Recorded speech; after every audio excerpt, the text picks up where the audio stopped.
1954 அதிக சீற்றத்துடன் உயரே எழும்பி தாவிய அலை பாதி வழியிலேயே தன் நோக்கத்தை மறந்துவிட்டா மாதிரி அடங்கி சாதுவாய் மேட்டில் நுரையாய் ஊற ஈரமண்ணில் இருந்து வெளிப்பட்ட நண்டுகள் அந்த கோழைத்தனத்தை கேலி பண்ணுகிற தினசில் கொடுக்குகளை தூக்கி கொண்டு இப்படியும் அப்படியும் ஓடின.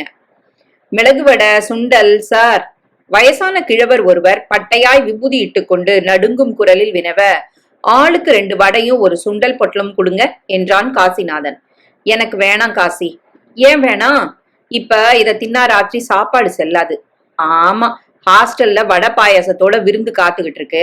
அட என்னப்பா, நீங்க கொடுங்க பெரியவரே. பொட்டலங்களை வாங்கி கொண்டு அவர் கேட்ட 4 காசை காசிநாதன் நீட்ட சுண்டல் விற்பவர் அடுத்த கிராக்கியை தேடி போனார். குமரேசனின் மடியில் 2 பொட்டலங்களை வைத்து பாட்டு சற்றே சாய்ந்து அமர்ந்தவாறு காசிநாதன் சுண்டலை சுவைக்க ஆரம்பித்தான். 1000 சொல்லு. மெரினால உட்கார்ந்துகிட்டு சாப்பிடுற சுண்டலுக்கு அலாதி ருசிதான்.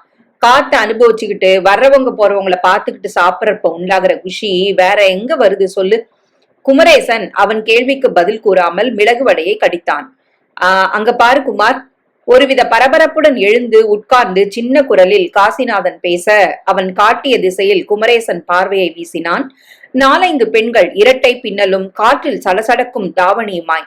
எப்பா, அங்க பாரு குமார், அந்த பச்சை தாவணிக்காரிய.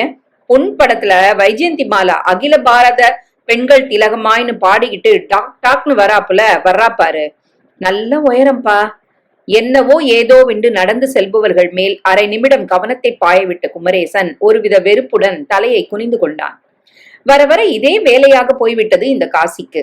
ஒரு பெண் இப்படி அப்படி நடந்து போக விடாமல் இவ பத்மினி மாதிரி அந்த கண்ணப்பாரு மூக்கப்பாரு என்று அலசுவது ரொம்பத்தான் அதிகமாகிவிட்டது. ஐயோ, மஞ்சப்பாவாடகாரி கூட தேவலாதாம்பா. பின்னாலிருந்து பாக்குறப்ப அசல் TR ராஜகுமாரியே தான். என்ன நான் சொல்றது? தாண்டி போனவர்களின் பின்னழகையும் விடாமல் ரசித்து காசிநாதன் பேச சன்னமான கோபத்துடன் குமரேசன் எழுந்து நின்றான். நீ எல்லாம் அக்கா தங்கச்சிங்களோட பொறக்கலையா காசி? ஏன் அக்கா தங்கச்சிங்களோட இருந்தா எந்த பொண்ணையுமே ரசிக்க கூடாதுன்னுட்டு ஏதாச்சும் சட்டம் இருக்கா? சட்டம் இல்லதான். அதுக்காக முன்னு பின் தெரியாத எவளையும் இப்படி அணு அணுவா ஊடுருவி பாக்குறது உனக்கே நல்லா இருக்கா? உன் தங்கச்சிகளை எவனாவது இப்படி ரசிச்சு பேசுனா? ஐயோ பாவம், இவ ரசனை இத்தனை மட்டமான்னு நினைச்சுப்பேன். கோவப்படாமல் காசிநாதன் பதில் சொல்லி சிரிக்க அந்த சிரிப்பு குமரேசனையும் தொற்றிக் கொண்டது. சரி சரி எந்திரி, நாழியாச்சு. என்னப்பா அவசரம்? இன்னும் இருட்ட கூட இல்லையே. நாளைக்கு டெஸ்ட் இருக்கு, மறந்துட்டியா? ஏன்பா, நல்ல சமயத்துல வேண்டாதெல்லாம் நினைவுபடுத்துற? சினுங்களோடு எழுந்து நின்றவன் குமரேசன் தின்னாமல் கையில் வைத்திருந்த மிளகு வடையை உரிமையுடன் எடுத்துக்கொள்ள நண்பர்கள் நடக்க ஆரம்பித்தார்கள். இப்போது கொஞ்சம் சைடு வாங்கி குமரேசனின் பூர்வாங்க கதையை சுருக்கமாக சொல்லிவிடுகிறேன், கேட்டுக்கொள்ளுங்கள். குமரேசனுக்கு சொந்த ஊர் கடலூர் பக்கம். அப்பா வெங்கடாச்சலம் பரம்பரை மிராசு. கண்ணுக்கெட்டிய தூரம் வரையிலும் எல்லாம் நிலமெல்லாம் தங்களுடையதுதான் என்று தோரணையுடன் சொல்ல முடியாவிட்டாலும் ஊரின் பெரிய மனிதர்களில் ஒருவராக இருக்கும் அளவுக்கு கரும்பு தோட்டமும் நெல் விளையும் வயல்காடுகளும் வெங்கடாச்சலத்துக்கு இருக்கவே செய்தன.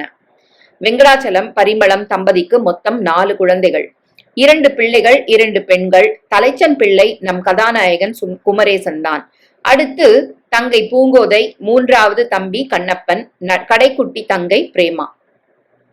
சின்ன வயது முதற்கொண்டே வயல்காட்டில் நின்று மேற்பார்வை பார்த்து அழுக்காமல் சலிக்காமல் குடியானவனுக்கு சமமாய் உழைப்பதாலோ என்னவோ வெங்கடாச்சலம் பார்க்க கிண்ணென்று சிலை மாதிரி இருப்பார். நல்ல உயரம், திட்டமாய் பருமன், மனுஷன் கருப்பு தான். சனிக்கிழமை தப்பாமல் உடம்பு முழுக்க எண்ணெய் தேய்த்து உருவி விட்டு கொண்டு ஊறி குளிக்கிற பேர்வழி.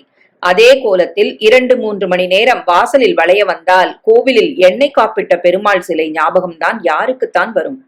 இவற்றோடு உதடுகளை மறைக்கும் பெரிய மீசை அசைய நாபியிலிருந்து வெளிப்படும் குரலில் அவர் பேசினால் எதிரில் நிற்போருக்கு சட்டென்று சரளமாய் பேச வராது.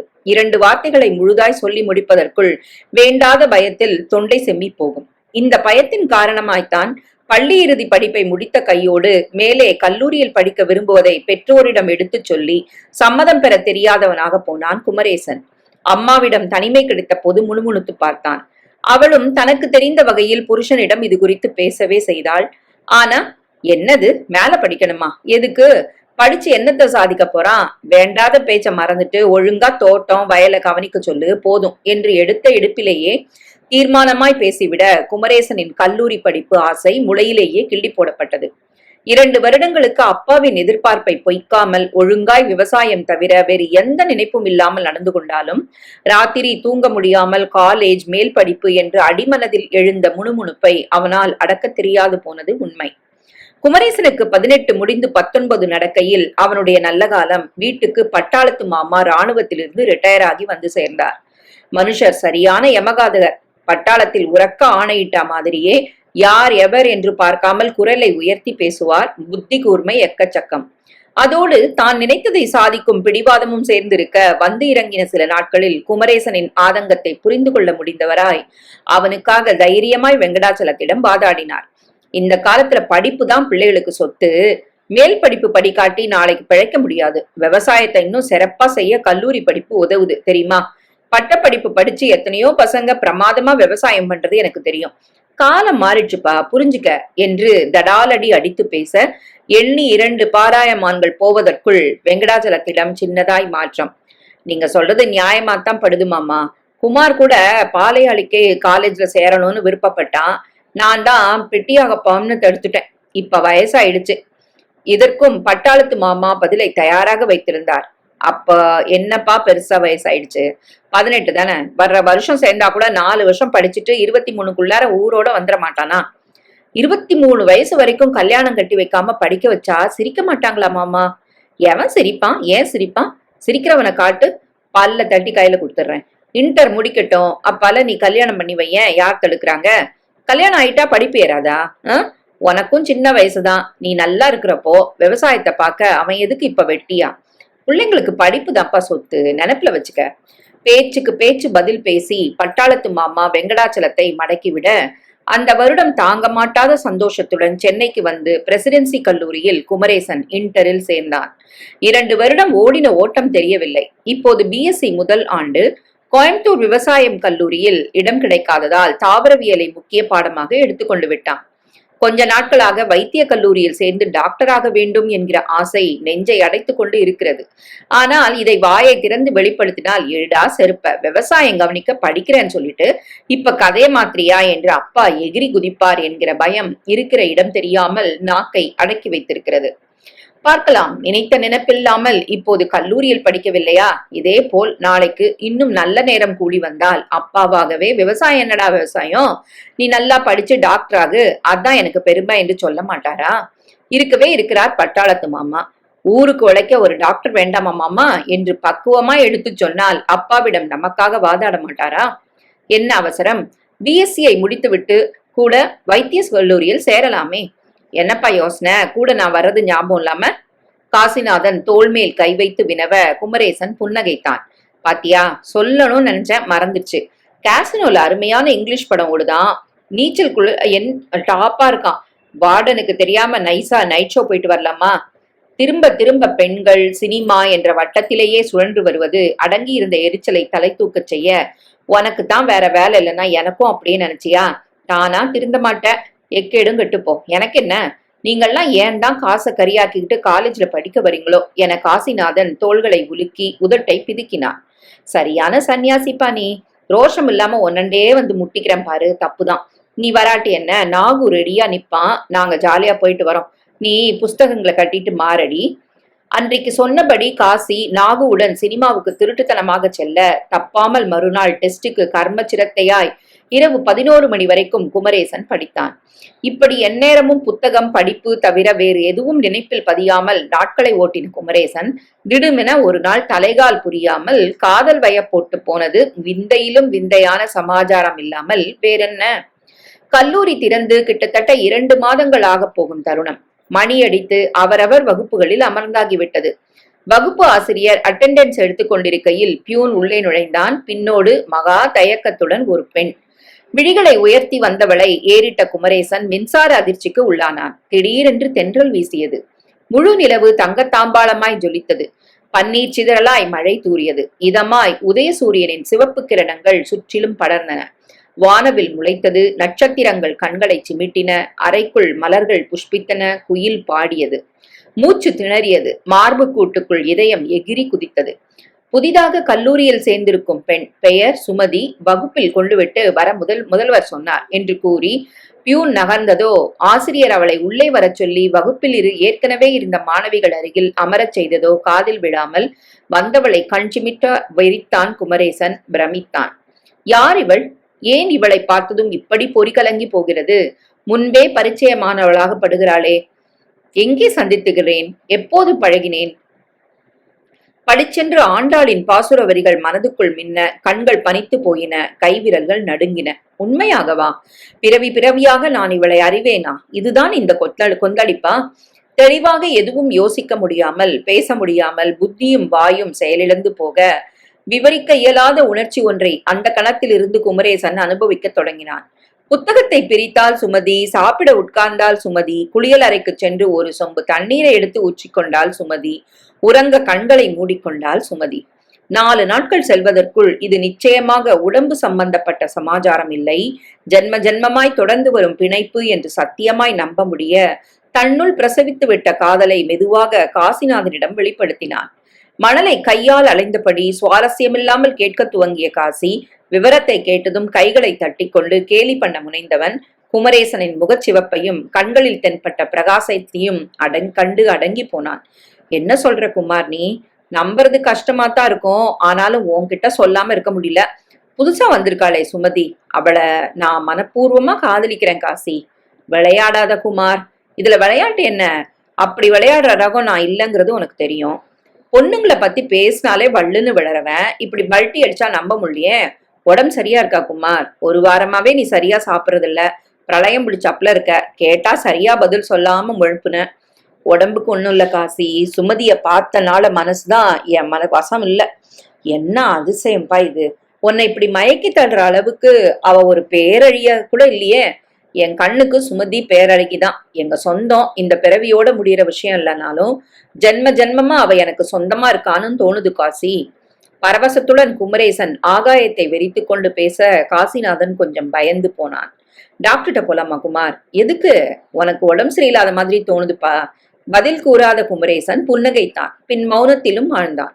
இப்படி ஒரு 10 நாட்கள் போன பின்பு உண்மையிலேயே நண்பன் காதல் வயப்பட்டு போயிருக்கிறான் என்பதை புரிந்து கொள்ள முடிய, அவன் காதலுக்கு உதவி பண்ண காசி முன்வந்தான். கிட்டத்தட்ட 3 வாரமாச்சு நீ சரியா சாப்பிட்டு படிச்சு சுமதிய காதலிக்கிற, அதானே? சரி, நான் நம்புறேன். மேல என்ன பண்ண போறதா உத்தேசம்? அவகிட்ட இன்னும் ஒரு வார்த்தை கூட பேசாம இருந்தா என்ன அர்த்தம்? பேச்சே தேவையில்லாத மாதிரி இருக்கு காசி. அவளை பார்த்துக்கிட்டு இருக்கிறதே திருப்தியா இருக்கு. பைத்தியக்காரத்தனமா பேசாத குமார். ஒண்ணு நீ பேசு, இல்ல நான் பேசி உன் மனசை அவகிட்ட தெரிவிக்கிறேன். காசிநாதன் இப்படி சொன்னதும் குமரேசன் அவன் கைகளை பிடித்து கொண்டு அவசரமாய் பேசினான். வேணாம் காசி, பிளீஸ் வேணாம். சமயம் வரப்போ நானே அவகிட்ட பேசுறேன். எனக்கு கொஞ்சம் டைம் கொடு. அடிச்சு புரண்டு யார்கிட்டயாவது பேசுற ஆள் இல்ல நான். அது உனக்கே தெரியும். அவசரம் இல்ல, மெதுவா யோசிச்சு எதையும் செய்யணும்.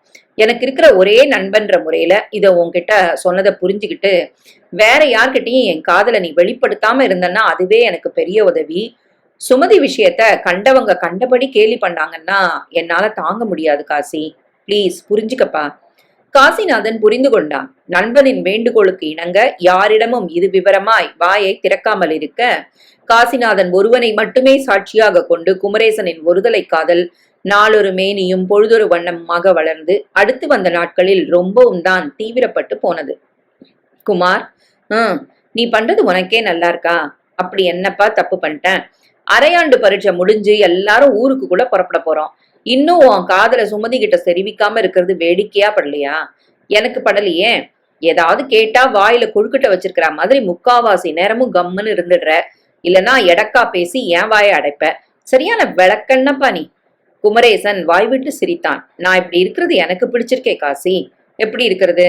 சுமதி மேல உண்டாயிட்ட காதல எனக்குள்ளேயே வச்சுக்கிறது. காசி விளையாட்டாய் ஒரு தரம் நெற்றியில் அரைந்து கொண்டான்.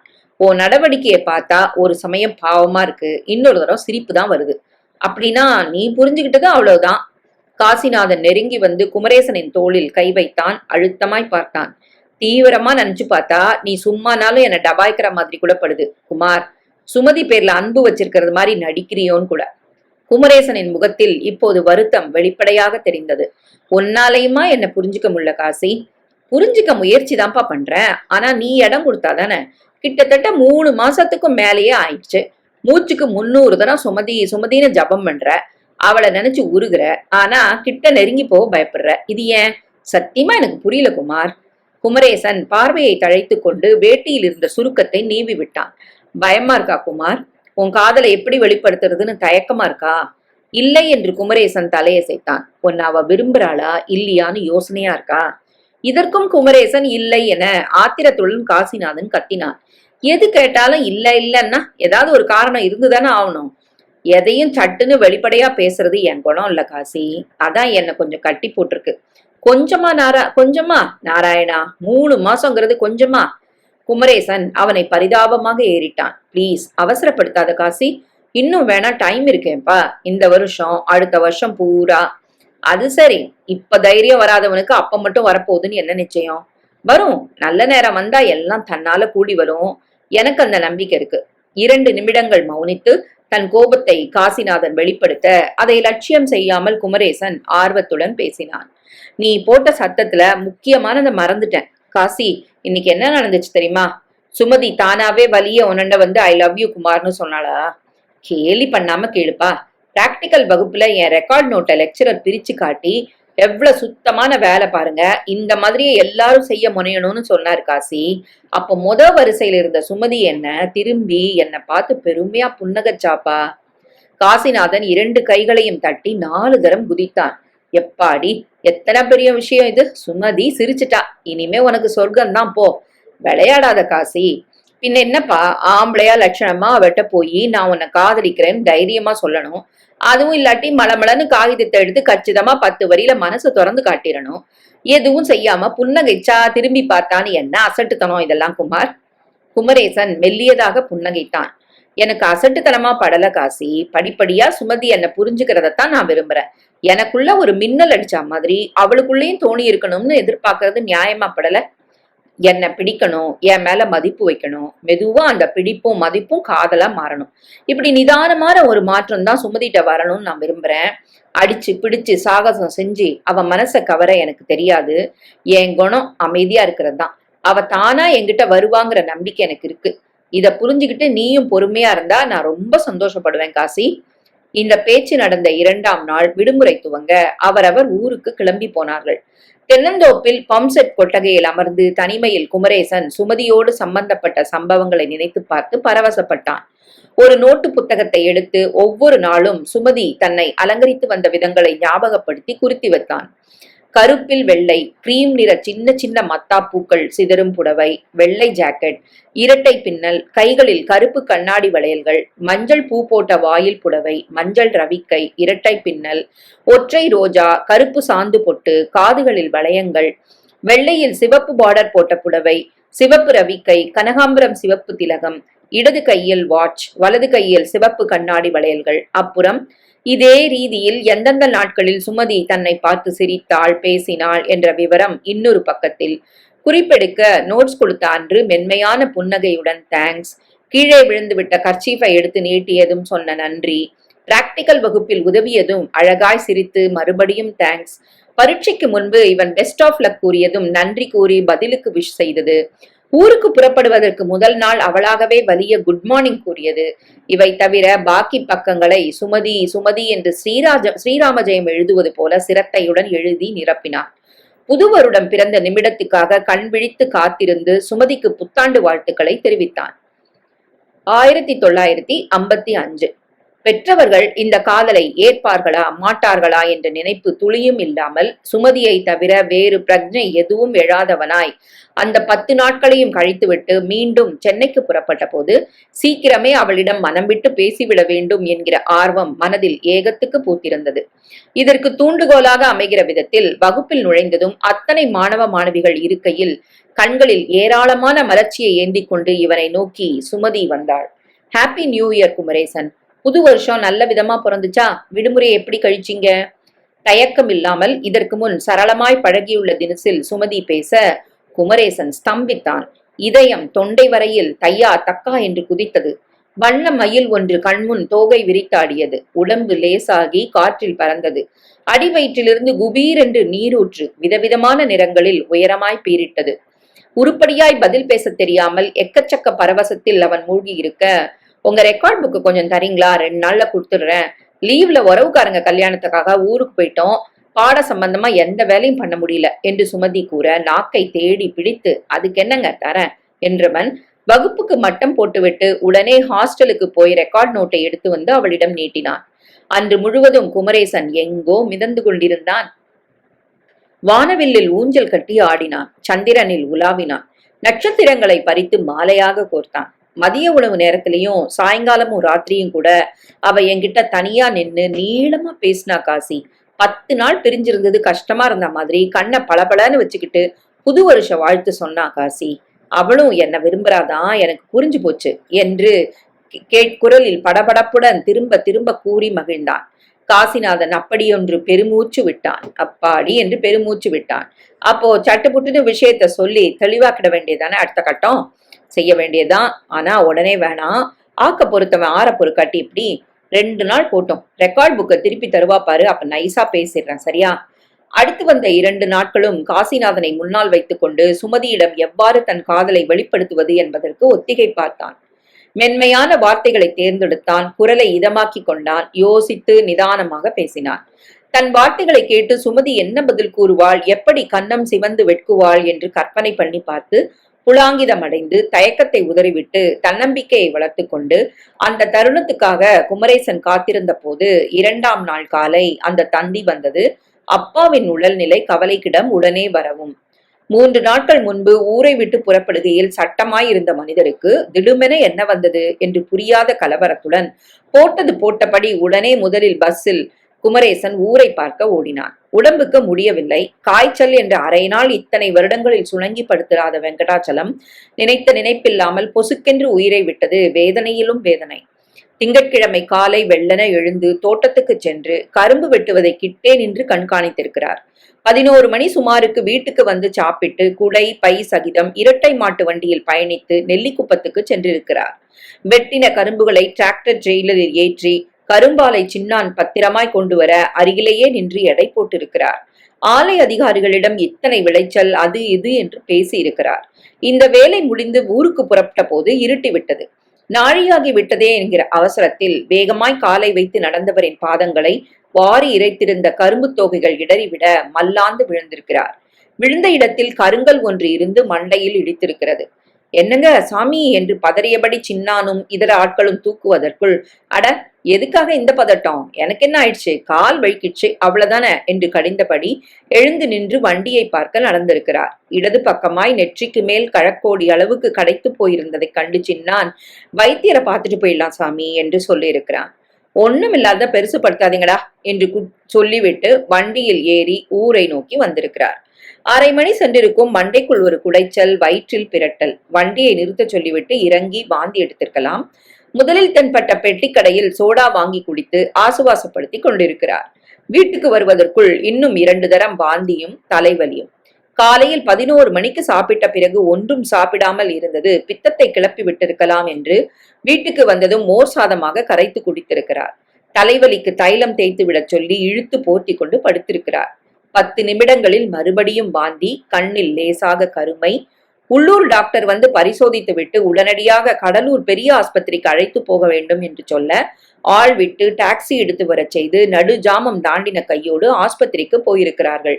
பெரிய டாக்டரை எழுப்பி அவசர வைத்தியம் செய்ய வைத்து விடிந்ததும் எக்ஸ்ரே எடுத்து மேற்கொண்டு செய்ய வேண்டிய தீவிர சிகிச்சைக்காக காத்திருந்த நாழிகையில் வெங்கடாச்சலத்துக்கு நினைவு தப்பி இருக்கிறது.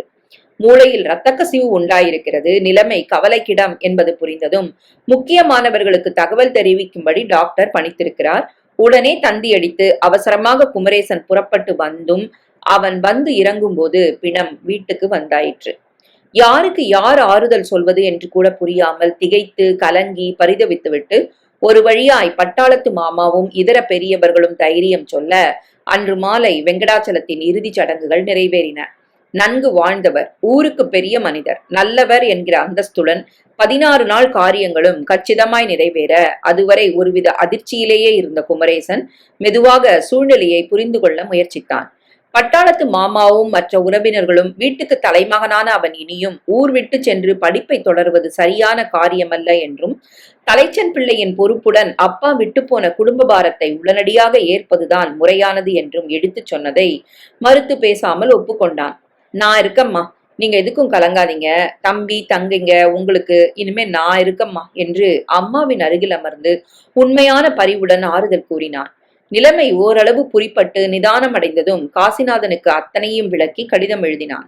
அகாலமா அப்பா தவறிட்டத, இனி குடும்பத்துக்கு எல்லாம் தான் தான் என்பத, பொறுப்பு ஏற்க தீர்மானிச்சு படிப்பை நிறுத்தி விட்டத என்று அத்தனையும் எழுதிவிட்டு கடைசியில் மறக்காமல் சுமதி எப்படி இருக்கிறாள், அவளை பார்த்தால் நான் விசாரித்ததாக சொல், முடிந்தால் அப்பா இறந்து விட்டதையும் இனி நான் படிப்பை தொடர இயலாது என்பதையும் தெரிவித்துவிடு என்றும் எழுதினான். சரியாக 4ஆம் நாள் காசிநாதனிடமிருந்து கடிதம் வந்துவிட்டது. ஊருக்கு போனவனுக்கு என்னாச்சு என்று கவலைப்பட்டு கொண்டிருந்தவன் விவரம் அறிந்து நிலை குலைந்து போயிருக்கிறானாம். இடைவேளையின் போது சுமதியை தேடிச் சென்று செய்தியை கூறினானாம். தவித்து போய்விட்டாளாம். அவள் மட்டுமல்லாமல் அவன் வகுப்பு இதர மாணவ மாணவிகளும் தங்கள் வருத்தத்தை தெரிவித்து எழுதச் சொன்னார்களாம். மொட்டை மாடியில் அமர்ந்து 10 தரம் குமரேசன் அந்த கடிதத்தை படித்து பார்த்தான். சுமதி தவித்து போய்விட்டாள். குறிப்பிட்ட அந்த ஒரு வரியை திரும்ப திரும்ப படித்த போது தன் வேதனையில் பங்கு கொள்ள அவள் துடித்தது போல மனசுக்கு பட, என்ன செய்ய போகிறோம் என்கிற அவஸ்தை கொஞ்சம் குறைந்த மாதிரி கூட தோன்றியது. அந்த ஒரு மாசமும் கரும்பு சாகுபடி, கழனியில் இதர வேலைகள் என்று காலையிலிருந்து மாலை வரை பொழுது சரியாக இருந்த போதிலும் பண்ணையாள் ஒருவனை அனுப்பி சென்னையில் இருந்த தன் சாமான்களை கொண்டு வரச் செய்ததோடு அவ்வப்போது மறக்காமல் காசிநாதனுக்கு கடிதங்கள் எழுதவே செய்தான். ஹாஸ்டலில் ஒரே அறையில் ஒன்றாக இருப்பவர்கள் என்பதை தவிர இன்டரில் சேர்ந்து படித்தவர்கள் என்ற காரணமும் அவர்களை நெருங்கி வர வைத்திருந்தாலும் காசிநாதனின் முக்கிய பாடம் பொருளாதாரம், இவனுடையது தாவரவியல் என்பதால் சுமதியை தினமும் சந்தித்து பேசுவது அவனுக்கு இயலாத காரியம் என்பது குமரேசனுக்கு தெரியும். இருப்பினும் மனது கேட்காமல் கடிதங்களில் கண்டிப்பாய் சுமதியின் நலனை கேட்டு எழுதுவான். பதிலுக்கு அவனும் எழுத வேண்டும் என்று எதிர்பார்த்தான். ஓரோர் சமயம் நேராக சுமதிக்கே எழுதினால் என்ன என்று தோன்றும். ஆனால் தயக்கம் அந்த ஆசையை வென்றுவிடும். சுமதியின் வீட்டு விலாசம் என்ன தெரியாதே. கல்லூரிக்கு எழுதினால் அதை பார்த்துவிட்டு அவள் பேரில் யாராவது களங்கம் உண்டாக்க மாட்டார்கள் என்பது என்ன நிச்சயம்? வேண்டாம், வேண்டவே வேண்டாம். கொஞ்சம் அவகாசம் கிடைத்த போது நேரிலேயே போகலாம், கல்லூரியில் சந்தித்து உன்னோட மனசு விட்டு பேசணும் என்று கூறி அவளை நான் உயிராக நேசிப்பதை வெளிப்படுத்தலாம். எப்படி? இது நல்ல யோசனை, கண்ணியமானதும் கூட. தனக்குத்தானே கேள்வி கேட்டு பதில் கூறி சமாதானம் செய்து கொண்ட குமரேசன் திட்டமிட்டபடி அந்த மார்ச் மாதம் சென்னைக்கு புறப்பட்டான். ஆனால் அவன் துரதிருஷ்டம், கிளம்பின நிமிடத்தில் ஏதோ ஸ்ட்ரைக் என்று ஊர் முழுவதும் பஸ் போக்குவரத்து நின்றுவிட, இந்த கலாட்டா நடுவுல அப்படியாவது பட்டணம் போணுமா தம்பி என்று அம்மா பயப்பட பயணத்தை ரத்து செய்தான். அடுத்த மாதம் புறப்பட நினைத்த போது பட்டாளத்து மாமா வீட்டில் ஏதோ தகராறு, கிட்டே இருக்க வேண்டிய நிர்பந்தம். அப்புறம் கோடை விடுமுறை. கடைசியில் அந்த ஜூன் மாதம் விடுமுறை முடிந்து கல்லூரி திறந்த பிறகு விடாப்பிடியாக புறப்பட்டு சென்னைக்கு அவன் வந்தபோது காசிநாதன் பெரிதாய் ஒரு கல்லை தூக்கி அவன் தலையில் போட்டான். என்ன காசி சொல்ற? விவரம் தெரிஞ்சா நீ இப்படி இடிஞ்சு போவேன்னு தெரியும் குமார். காலேஜ் திறந்ததுல இருந்து சுமதி ஏன் வரலங்கிற காரணம் புரியல. அவ சிநேகிதி யாருக்காவது வீட்டு விலாசம் தெரியுமான்னு கேட்டுக்கிட்டு என்ன விஷயம்னு முழுக்க விசாரிச்சு உனக்கு லெட்டர் போடலான்னு இருந்தேன். அதுக்குள்ள நீயே வந்துட்ட. காலேஜ் திறந்து ஒரு வாரம் ஆக போகுது காசி. அதான்ப்பா எனக்கும் புதிரா இருக்கு. உடம்புகளும் சரியில்லாம போயிருக்குமா? ஒன்னும் புரியலையே குமார். 2 மாசம் லீவ் முடிஞ்சு காலேஜ் திறந்திருக்கு. சுமதி ஏன் வரலன்னு யார விசாரிக்கிறது? அவ கூடவே இருப்பாளே கங்கா, அவளை கேட்கறதானே. எப்படிப்பா சட்டுன்னு கங்கா கிட்ட கேக்குறது? உனக்கு என்னடா அக்கறைன்னு பதிலுக்கு கேட்டுட்டா? ஒரே கிளாஸ்னாலும் தயக்கம் இல்லாம கேட்டுடலாம். நான் எக்கனாமிக்ஸ், அவ பாட்னி. சேர்ந்து பேச பழக சந்தர்ப்பம் எதுப்பா? நகத்தை கடித்தபடி யோசனையில் ஆழ்ந்த குமரேசன் அன்றைக்கு பழைய நண்பர்களை சந்திக்கும் பாவனையில் கல்லூரிக்கு சென்றான். கங்காவை பார்த்து தைரியத்துடன் கேட்டான். தொந்தரவுக்கு மன்னிக்கணும், சுமதி கிட்ட என் ரெக்கார்ட் புக் இருக்கு, அது எனக்கு தேவைப்படுது. அவங்க காலேஜ்ல இருப்பாங்க, வாங்கிக்கலாம்னு நினைச்சேன். ஏன் வரல? காரணம் தெரியுமா? கங்கா உதட்டை பிதுக்கினாள். தெரியாதே. ஊருக்கு எங்கேயாவது போயிருக்காளோ என்னமோ. லீவ்ல நாங்க சந்திச்சுக்கவே இல்லை. வந்து அவங்க வீட்டு விலாசம் தெரியுமா? இதற்கும் கங்கா தெரியாது என்றாள். காலேஜ்ல சந்திக்கிறதோட சரி, வீட்டுக்கு நாங்க வந்து போறதில்ல. எங்க அப்பா ரொம்ப கண்டிப்பு. சிநேகிதிகள் கல்லூரியில பாக்குறது போதும், வீட்டுக்கு போறேன்னு ஊர் சுத்துற பழக்கம்லாம் வேணான்னு சொல்லுவாரு. விழித்து கொண்டு குமரேசன் நிற்க கங்கா தொடர்ந்து பேசினாள். ஆபீஸ்ல கேட்டா விலாசம் சொல்ல மாட்டாங்களா? குமரேசன் அவளுக்கு நன்றி சொல்லிவிட்டு கல்லூரி அலுவலகத்துக்கு சென்றான். எதுக்குங்க உங்களுக்கு அவங்க விலாசம் சொன்னான். அலுவலர் மேலும் கீழுமாய் அழுந்த பார்த்தார். நான் போன வருஷம் இங்க படிச்சவங்க தாங்க, லெக்சரரை கேட்டு பாருங்க. 2 நிமிடங்களுக்கு விவரத்தை கொடுக்கலாமா வேண்டாமா என்று யோசிப்பது போல அமர்ந்துவிட்டு பிறகு எழுந்து ஒரு புத்தகத்தை புரட்டினார். சுமதி ராஜன், பாட்னி 1 வருஷம். அவங்களா? Yes sir. அவங்க டிசி வாங்கிட்டு போயிட்டாங்களே. டிரான்ஸ்ஃபர் சர்டிபிகேட் வாங்கி கொண்டு போய்விட்டாளா? ஏன்? எதற்கு? வேறு எந்த கல்லூரியில் சேர்ந்திருக்கிறாள்? குமரேசன் பரபரத்தான். எப்போ வாங்கிக்கிட்டாங்க? போன மாசம். விலாசம் சொல்றீங்களா? மயிலாப்பூரில் ஒரு விலாசத்தை சொன்னார். நன்றி சொல்லி வெளியில் வந்தவன் டாக்ஸி பிடித்துக் கொண்டு குறிப்பிட்ட விலாசத்துக்கு சென்றான். ராஜனா? அவர் இப்ப இங்க இல்லீங்களே. வேற வீட்டுக்கு போயிட்டாங்களா? வேற வீட்டுக்கு போனாங்களோ இல்ல வேற ஊருக்கு போயிட்டாங்களோ எனக்கு தெரியாதுங்க. நான் இங்க கொடுத்துன வந்து 1.5 மாசம் தான் ஆகுது. வீட்டுக்காரருக்கு தெரிஞ்சிருக்கும். அவரும் இப்ப இங்க இல்ல, மதுரைக்கு வேலையா போயிருக்காரு. 4 நாள் கழிச்சு வந்து கேட்டுக்கங்க. பக்கத்து வீட்டுக்காரர்களுக்கு ஏதாவது விவரம் தெரிந்திருக்குமா? இடது பக்க மனை காலி, அதற்கும் அடுத்து குடிசைகள். வலது பக்கம் இருந்த வீட்டுக்கு சென்று மணி அடித்தான். யாருங்க? வேலைக்காரி இடுப்பில் குழந்தையுடன் கம்பி கதவு வழியாக வினவினாள். வீட்டுல வேற யாரும் இல்லையா? அம்மா ஐயா 2 பேரும் வேலைக்கு போயிருக்காங்க. பக்கத்து வீட்டுல ராஜன் ஒருத்தர் இருந்தாரே, இப்ப அவர் எங்க இருக்காருன்னு தெரியுமா? எனக்கு தெரியாதுங்க. ஐயா எப்ப வருவாரு? 7 மணி ஆகும் 2 பேரும் வர. குமரேசன் செய்வதறியாது சோர்வுடன் ஹாஸ்டலுக்கு திரும்பினான். மதிய உணவு இடைவேளையின் போது காசிநாதனை தேடி போனான். என்னப்பா, ஏதாச்சும் தெரிஞ்சுதா? இதுக்குத்தான் அப்பவே முட்டிக்கிட்ட, மனசை விட்டு பேசிடுறான்னு. கேட்டியா? சாப்பிட்றியா? வேணாம் காசி, பசிக்கல. என்ன பண்ண போற? ஒன்னும் புரியல, குழப்பமா இருக்கு. வீட்டுக்காரர் ஒருத்தருக்கு தான் ஏதாச்சும் தெரியும் போல தோணுது. அவரும் ஊர்ல இல்ல, 4 நாள் ஆகுமா திரும்ப. இருந்து விசாரிச்சுட்டு போறியா? கஷ்டம்பா. ஊர்ல அம்மா கவலைப்படுவாங்க, வேலை நிறைய இருக்கு. நீ எனக்கு ஒரு உதவி பண்றியா? சொல்லு. 4 நாள் கழிச்சு வீட்டுக்காரரை பார்த்து விவரம் கேட்டு எனக்கு எழுதுறியா? இதானே, பண்ணிடுறேன். நண்பன் வாக்கு கொடுக்க குழப்பம் லேசாக தெளிந்து குமரேசன் ஊருக்கு புறப்பட்டான். சொன்ன வார்த்தையை காப்பாற்றுபவனாக மறுவாரம் காசிநாதன் கடிதம் எழுதினான். ராஜனுக்கு ஹைதராபாத்துக்கு மாற்றலாகி விட்டதாம். அவர் மட்டும் முதலில் புறப்பட்டு போய் வேலையில் சேர்ந்து வீடு பார்த்த பின் குடும்பத்தை கூட்டிக் கொள்ளப் போவதாக சொன்னாராம். அதுவரையில் தனியாக இருக்க வேண்டாம் என்று திருமதி ராஜனும் குழந்தைகளும் வீட்டை காலி பண்ணிவிட்டு மாம்பலத்தில் இருக்கும் அண்ணி வீட்டோடு போய்விட்டார்களாம். கடிதத்தை படித்த கையோடு குமரேசன் பதில் எழுதினான். மாம்பலத்துல எங்க இருக்காங்கன்னு தெரியுமா? தயவு பண்ணி வீட்டுக்காரர்கிட்ட அந்த விலாசத்தை கேட்டு எழுது. 10 நாட்கள் கழித்து தெரியாது என்று காசிநாதன் பதில் போட, உறக்கம் பிடிக்காமல், சாப்பாடு இறங்காமல், இனி சுமதியை எங்கு பார்ப்பது, எப்போது சந்திப்பது என்கிற கவலை ஆளை விரட்டியடிக்க, அடுத்து வந்த நாட்களை கழித்தவன் முழுதாய் இன்னும் 1 மாதம் போவதற்குள் மீண்டும் சென்னைக்கு சென்று எப்பாடு பட்டாவது அவளை தேட உறுதி பூண்டு டீசல் என்ஜினுக்கு சில உதிரி பாகங்கள் வாங்க வேண்டும் என்கிற காரணத்தை அம்மாவிடம் சொல்லிவிட்டு புறப்பட்டான். ரயில் மெதுவாக ஊர்ந்தது. எதிர் பெஞ்சில் இருந்த கிழவர் தலை தொங்க தூக்கத்தில் ஆடினார். குழந்தை ஒன்று ஜன்னலுக்கு வெளியில் கையை நீட்டிவிட்டு அம்மாவிடம் அடி வாங்கி கொண்டது. குமரேசன் இருப்பு கொள்ளாமல் எழுந்து கதவருகில் சென்று நின்றான். பாலம் ரிப்பேர் போல இருக்கிறது. வேலை செய்யும் ஆட்கள் ஒதுங்கி நிற்க ரயில் நிதானமாக நகர்ந்தது. திறந்திருந்த கதவு வழியாக காற்று வேகமாக வீசி கிராப்பை கலைத்தது. காலை தொங்கவிட்டு கைப்பிடியை பிடித்துக்கொண்டு மேல்படியில் உட்கார்ந்தான். கண்முன் சுமதி தோன்றி சிரித்தாள், சினுங்கினாள், கண்கள் மலர ஹலோ என்றாள். எப்படி தேடுவது? அத்தனை பெரிய பட்டினத்தில் சுமதியை எங்கு போய் கண்டுபிடிப்பது? மாம்பலத்தில் மாமாவோடு இருக்கிறாள் என்றார் பழைய வீட்டுக்காரர். அந்த வீடு எங்கிருக்கிறது என்று எப்படி தேடுவது? மாமா பேரும் தெரியாது. தெரு தெருவாய் சென்று ஒவ்வொரு வீடாய் ஏறி இறங்கி இங்கு ராஜன் என்பவரின் குடும்பத்தார் இருக்கிறார்கள் என்று கேட்கலாமா? பைத்தியம் மாதிரி யார்டா இவன் என்று நினைத்துட்டா. அதை செய்வதற்கு முன் சென்னையில் உள்ள கல்லூரிகளின் வாசலில் காலையிலும் மாலையிலும் நின்று பார்த்து வருவோர் போவோரை கண்காணித்தால் சுமதியை கண்டுபிடித்து விட முடியுமா? பெண்கள் கல்லூரி என்று பார்த்தால் Queen Mary's, WCC, Ethiraj, Stella Maris இவைதானே. 4 நாட்களில் இவற்றை பார்த்து விட முடியாதா? அது சரி.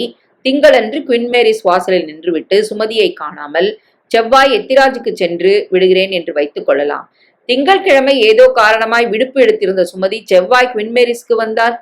சிந்தனை இந்த ரீதியில் சென்ற போது பளிச்சென்று இன்னொரு விஷயம் ஞாபகத்துக்கு வந்தது. ராஜன் ஹைதராபாத்தில் வீடு பார்த்ததும் குடும்பத்தை அங்கு அழைத்து சென்று விடுவார் என்று வீட்டுக்காரர் சொன்னாராமே.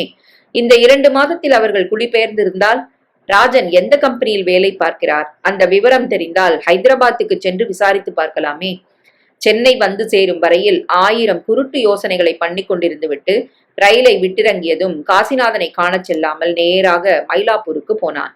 அவன் துரதிருஷ்டம் இந்த முறையும் வீட்டுக்காரர் வீட்டில் இல்லை. 2 நிமிடங்கள் அங்கே நின்று விழித்துவிட்டு ஹாஸ்டலுக்கு போகும் பஸ்ஸை பிடிக்க ஸ்டாண்டுக்கு வந்தான். மனம் அநியாயத்துக்கு கனத்தது.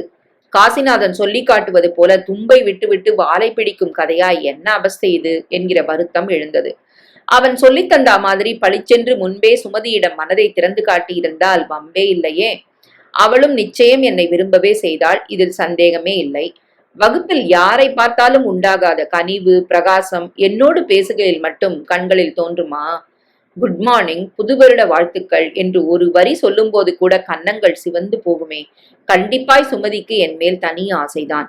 அவள் அதை வெளிப்படுத்த சந்தர்ப்பம் கொடுக்காமல் நான் தான் மடத்தனமாக நடந்து கொண்டு விட்டேன். சுமதி, உன்னை நான் மனதார நேசிக்கிறேன் என்று ஒரே ஒரு தரம் சொல்லியிருந்தாலும் கூட போதும். அவளும் பதிலுக்கு தன் மனதை என்னிடம் திறந்து கொட்டி இருப்பாள். நான் வடிகட்டன முட்டாள்தான், கோழைதான். அதென்ன அத்தனை தயக்கம்? உலகமே சுமதிதான் வாழ ஆரம்பிச்சிட்டத அவகிட்ட சொல்ல முடியாம அதென்ன வெக்கம்? சை, நானும் ஒரு ஆண் என்று சொல்லிக்கவே அவமானமா இருக்கு. சுலபமாய் முடிந்திருக்க வேண்டிய விஷயத்தை இப்படி பூதாகாரமாய் வளர்த்து விட்டது என் தவறுதான். இனி சுமதியை எப்படி கண்டுபிடிக்கப் போகிறேன்? சுமதி, என் கண்ணம்மா சுமதி, வேண்டுமானால் பேப்பரில் ஒரு விளம்பரம் கொடுக்கலாமா? அன்பான சுமதி, உன்னிடம் அவசரமாய் முக்கியமான சமாச்சாரம் ஒன்றை பேச வேண்டும். எங்கிருந்தாலும் உடனே கீழ்கண்ட விலாசத்தோடு தொடர்பு கொள்ளவும். இப்படிக்கு அன்புடன் குமரேசன். சுமதி ஏற்கனவே ஹைதராபாத்துக்கு சென்றிருந்தால் இந்த விளம்பரத்தால் என்ன பயன்? தவிர இங்கு அவளுக்கோ எனக்கோ வேண்டியவர்கள் இதை பார்த்துவிட்டு கண்ணா பின்னாவென்று ஏதாவது பேச முற்பட்டால், அடச்சை, இந்த தயக்கம், வேண்டாத யோசனை, இவற்றால் தானே நான் இந்த அளவுக்கு நாசமாய் போனேன். திரும்பவும் இவை எதற்கு? வேண்டாம், ஒதுங்கு, கோழைத்தனமே, மறைந்து போ. யோசனைகளிலிருந்து மீண்டும் பஸ்ஸில் ஏறி அமர்ந்தவன் பஸ் மயிலாப்பூரிலிருந்து ஐஸ் ஹவுஸ் நோக்கி செல்கையில் எதேச்சையாய் அவனை பார்த்தான். ரிக்ஷா ஸ்டாண்டில் வண்டியை நிறுத்திவிட்டு சீட்டை இழுத்து போட்டு அமர்ந்திருந்த ஆள் கண்களில் விழுந்ததும் நெஞ்சுக்குள் ஷாக் அடித்தது. இவன்தானே குழி விழுந்த கன்னமும் தாவாயில் வெட்டுக்காய தழுவுமாய் இருக்கும் இவன்தானே? ஹோல்டான் ஹோல்டான், என்னவோ ஏதோ என்று கண்டக்டர் விசில் கொடுக்க இறங்க வேண்டிய ஸ்டாப்பிங்க கோட்டை விட்டுட்டு நம்ம கழுத்த அறுப்பானுங்க என்று டிரைவர் முணுமுணுப்பதை லட்சியம் பண்ணாமல் அவசரமாய் இறங்கி ஓடினான். கொஞ்ச தூரம் ஓடி ரிக்ஷா ஸ்டாண்டுக்கு வந்த போது மூச்சு புஷ் புஷ் என்று இறைச்சலுடன் வெளிப்பட்டது. நீதானே சுமதியோட ரிக்ஷாக்காரன்? முன்பின் தெரியாத ஒருவன் எங்கிருந்தோ முளைத்து தலையும் காலும் இல்லாமல் ஒரு கேள்வியை கேட்க ரிக்ஷாக்காரன் விழித்தான். என்ன சாமி, நீதானே சுமதிய மாமூலா அழைச்சிக்கிட்டு போறவன்? அது யாரு சுமதி சாமி? பிரசிடென்சி காலேஜ்ல படிச்சாங்களேப்பா சுமதி. ரிக்ஷாக்காரனுக்கு புரியவில்லை. புருவங்களை நெறித்து கொண்டு யோசித்தான். சுமதிப்பா, செவப்பா வெடவெடன்னு இருப்பாங்களே. எத்தனையோ பேரை இட்டுட்டு போறேன் சாமி, புரியலையே. 6 மாசம் முன்னால வரைக்கும் கூட்டிட்டு வந்திருக்க, ஞாபகம் இல்லைன்னா எப்படி? என்ன காலேஜ் சொன்ன? பிரசிடென்சி. வீடு மயிலாப்பூர்ல சாய்பாபா கோயில் பக்கத்துல. ராசா ஐயா வீட்டு மகளா? அவளேதான் அவளேதான். குமரேசன் கட்டி முத்தமிடாத தோஷமா எகிரி குதிக்க அவன் சட்டென்று ரிக்ஷாவில் உட்கார்ந்தான். துண்டை விரித்து முகத்தை பதித்து அழ முற்பட்டான். எம்மாடி எம்மாடி என்று அரற்றினான். ஏய், என்னாச்சு உனக்கு? எனக்கு ஒண்ணும் இல்ல சாமி, அந்த பொண்ணுதான் எல்லாரையும் ஏமாத்திருச்சு. உனக்கு விஷயம் தெரியாதா? என்னப்பா சொல்ற? அந்த மகராசி போய் மாசம் 1 ஆயிடுச்சே சாமி. குமரேசனின் கால்கள் கனப்பொழுதில் துவண்டன. கண்களில் கருமை படர்ந்தது. அவன் கைகளை அழுந்த பற்றி கொண்டான். ஒளராம பேசு, சுமதிக்கு என்னாச்சு? காமலை கண்டு படுத்துருந்துச்சான். மந்திரிக்கா கண்ட மருந்துகளை தந்திருக்காங்க. காமால ஆச்சே, கேக்குமா? கபால்னு வேர் விட்டுக்குன்னு ஆளையே கொண்டு போயிடுச்சான் சாமி. தங்கமான பொண்ணு, யார் கண்ணு போட்டாங்களோ. எம்மா மகராசி, மனசு எப்படிமா வந்துச்சு? குமரேசன் ரிக்ஷாவில் உட்கார்ந்து தன்னை ஆசுவாசப்படுத்திக் கொள்ள முயன்றான். இதயத்தில் கசிந்த ரத்தம் கண்களில் இருந்து நீராக வழிந்தது. சுமதி, காதுக்குள் ஹோவென்ற இரைச்சல். உதட்டை கடித்து தன்னை ஒருநிலைப்படுத்தி கொண்டான். இந்த செய்தி உனக்கு எப்படி தெரியும்? நீயே கண்ணால பாத்தியா? இல்ல சாமி, காலேஜ் லீவ் விட்டப்புறம் அவங்க ஊடு மாறினா விட்டு அத நான் பாக்கல. முனுசாமி தான் 10-15 முன்னாடி சொன்னான். டேய் ரத்னம், நீ மாமூலா மயிலாப்பூர்ல இருந்து இட்டுன்னு போவியே ஒரு செவத்த பொண்ணு, அது செத்து பூச்சுடான்னு. செவாரி உன்னை ஏத்திக்கின்னு மாம்பழம் போயிருந்தேன். அப்போ பக்கத்து வீட்டுல பணத்தை போட்டு அழுதுகிட்டு இருந்தாங்க. எட்டி பார்த்தா உங்க ராக்கிடான்னு விவரம் சொன்னான். என்ன கடவுளே, என்ன உலகமோ. மொத்தத்துல நல்லதுக்கு காலம் இல்ல சாமி. அவன் பேசிக் கொண்டிருக்கையிலேயே தொடர்ந்து எதையும் கேட்க விரும்பாத மாதிரி குமரேசன் மெதுவாக நடந்தான். கண்ணில் தென்பட்ட டாக்ஸியில் ஏறி நேராக மெரினா கடற்கரைக்கு சென்றான். படகின் மறைவில் அமர்ந்து யாரோ தாறுமாறாய் தன்னை வெட்டி போட்டு விட்ட வலியுடன் வாய்விட்டு அழுதான். இனி எதற்காக வாழ வேண்டும்? இப்படியே கடலில் நடந்து விடலாமா என்று எழுந்த நினைப்பை அம்மா, தம்பி, தங்கைகளின் பொருட்டு அடக்கினான். கொஞ்சம் நிதானத்துக்கு வந்த பின் காசிநாதனையோ அந்த கல்லூரியையோ பார்க்க தெம்பில்லாமல் ஸ்டேஷனுக்கு சென்று ஊருக்கு போக ரயிலில் ஏறி அமர்ந்தான். 1958. களத்து மேட்டில் நின்று களைத்துவிட்டு வீட்டுக்கு திரும்பி செருப்புகளை உதறிவிட்டு ஊஞ்சல் பலகையில் குமரேசன் உட்கார்ந்த 2 நிமிடங்களில் கையில் மோர் செம்புடன் பரிமளம் வந்தாள். குளிர்ந்த நீர் விட்டு உப்பு, காரம், மிளகாய், கருவேப்பிலை அரைத்து கலந்த மோரை டம்ளரில் விட்டு மகனிடம் நீட்டினாள். 2 லோட்டாக்களை குளித்து முகத்தை துண்டால் துடைத்துக் கொள்ளும் வரை காத்திருந்தவள், உளுந்தூர்பேட்டை மாமாட்டந்து தபால் வந்திருக்கு தம்பி என்றாள். பிரேமாவை விட்டு பிரிச்சு படிக்க சொன்னனே. புதுசா என்ன எழுதிட போறாரு? பழைய பேச்சுதான். குமாருக்கு எப்ப கல்யாணம் பண்ண போற? வயசாயிட்டு போகுதுன்னு நினைப்பு இல்லையா? தை பிறந்தாச்சே, வேணா நேரா வந்து பேசட்டுமான்னு எழுதியிருக்கிறாரு. அட என்ன தம்பி, நான் பாட்டுக்கு பேசிட்டே போறேன், நீ உன் போக்குக்கு ஊன்னா என்ன அர்த்தம்? குமரேசன் நிமிர்ந்து தாயை பார்த்து புன்னகைத்தான். இப்ப எதுக்குமா அந்த அனாவசிய பேச்சு? களைச்சு போய் வந்திருக்கிறேன். 1/2 மணி உட்கார்ந்து இங்க கொஞ்சம் ஜோலியை பார்த்துட்டு மறுபடி களத்து மெட்டுக்கு போகணும். அறுப்பு டைம் இல்ல. பரிமளம் ஊஞ்சலில் பிள்ளை பக்கத்தில் அமர்ந்தாள். இந்த வைகாசிக்கு உனக்கு 25 ஆகுது தம்பி. நம்ம குடும்பங்கள்ல இத்தனை வயசு வரையிலும் கல்யாணம் கட்டி வைக்காம விட்டதே இல்ல. புருஷன் இல்லாதவ பொறுப்பை செய்ய மறந்துட்டான்ற பேரு எனக்கு வந்துடக்கூடாதுப்பா. 2 வருஷமா கெஞ்சுறேன், இப்ப வேணான்னு. கோதை கல்யாணம் ஆட்டும்னு சொன்னேன், அதுவும் சரிதானு ஒப்புத்துக்கிட்டேன். போன வருஷம் கோதைய ஒருத்தன் கையில ஒப்படைச்சு இந்த வருஷம் நீ மாமனா கூட ஆயாச்சு.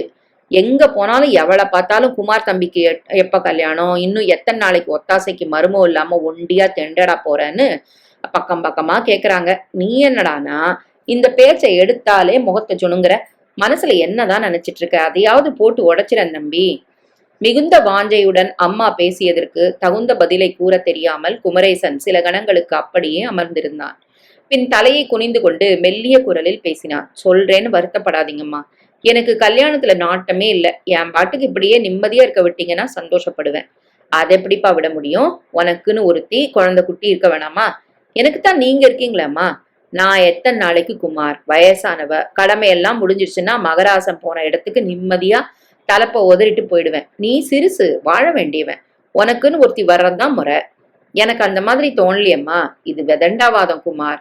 குமரேசன் எழுந்து நின்றான். மன்னிச்சுக்கங்கம்மா, நீங்க எவ்வளவு தூரம் கெஞ்சினாலும் என் முடிவு மாறாம. போட்டு உடன்னு சொன்னீங்க, உடைக்கிறேன். இப்போதைக்கு எனக்கு கல்யாணங்கிறது இல்ல. என்னை மீறிக்கிட்டு எந்த பொண்ணையாவது நீங்க பாத்தீங்கன்னா பிடிக்கலன்னு மறுத்துடுவேன். அப்புறம் வருத்தப்பட்டு பிரயோஜனம் இல்ல. தயவு பண்ணி என்னை புரிஞ்சுக்கங்க.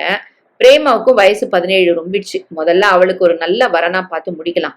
என்ன நினைச்சு கவலைப்படுறதை விட்டுட்டு ஆக வேண்டிய காரியங்களை பாருங்க. பரிமளம் கலங்கிய கண்களை தலைப்பால் துடைத்து கொண்டாள். வாயை திறந்து 2 வார்த்தை பேசாத பையன் இன்னைக்கு இவ்வளோ பேசிட்ட. உன் மனசுல என்ன குறை? யாராச்சும் உன்னை எதுனாச்சும் சொன்னாங்களா? மூத்த பிள்ளை, உன்னை குடியும் குடுத்தனமா பார்க்காம. மேலே பேச முடியாமல் அவள் விசும்ப பதில் பேசாமல் இறுகி நின்ற குமரேசன் கணக்கு பிள்ளை கூடத்தில் எட்டி பார்த்ததை சாக்காக வைத்துக்கொண்டு, நம்ம அப்புறம் பேசிக்கலாமா, வேலை இருக்கு, கவனிச்சுட்டு வரேன் என்றபடி வாசலுக்கு போனான். பரிமளம் கூறியது போல இன்றைக்கு அவன் பேசியது வழக்கத்துக்கு மாறாக ரொம்ப அதிகம்தான்.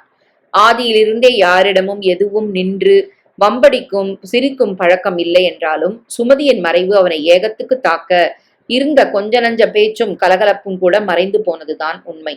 காலையில் எழுந்திருப்பான், கணக்கு விளக்குகளை பார்ப்பான், தோட்டம் வாசலுக்கு செல்வான். சாப்பிட வரும் நேரத்தை தவிர பாக்கி பொழுதை விவசாயத்தை மேம்படுத்துவதிலேயே கழிப்பான்.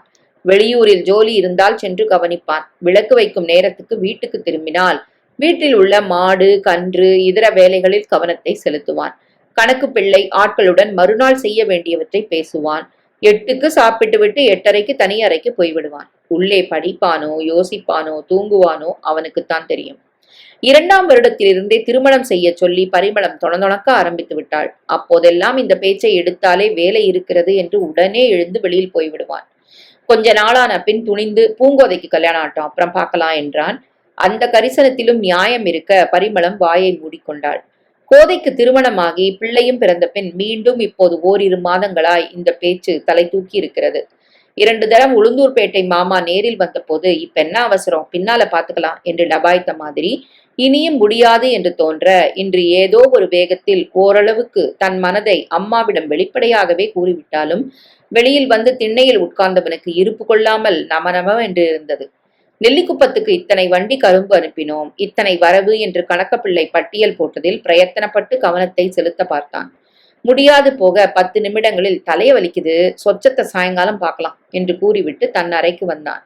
கதவை தாழ் போட்டுவிட்டு அலமாரியில் வைத்திருந்த புத்தகத்தை எடுத்துக்கொண்டு காலை நீட்டி கட்டிலில் படுத்தான். புத்தகத்தை பிரித்தான்.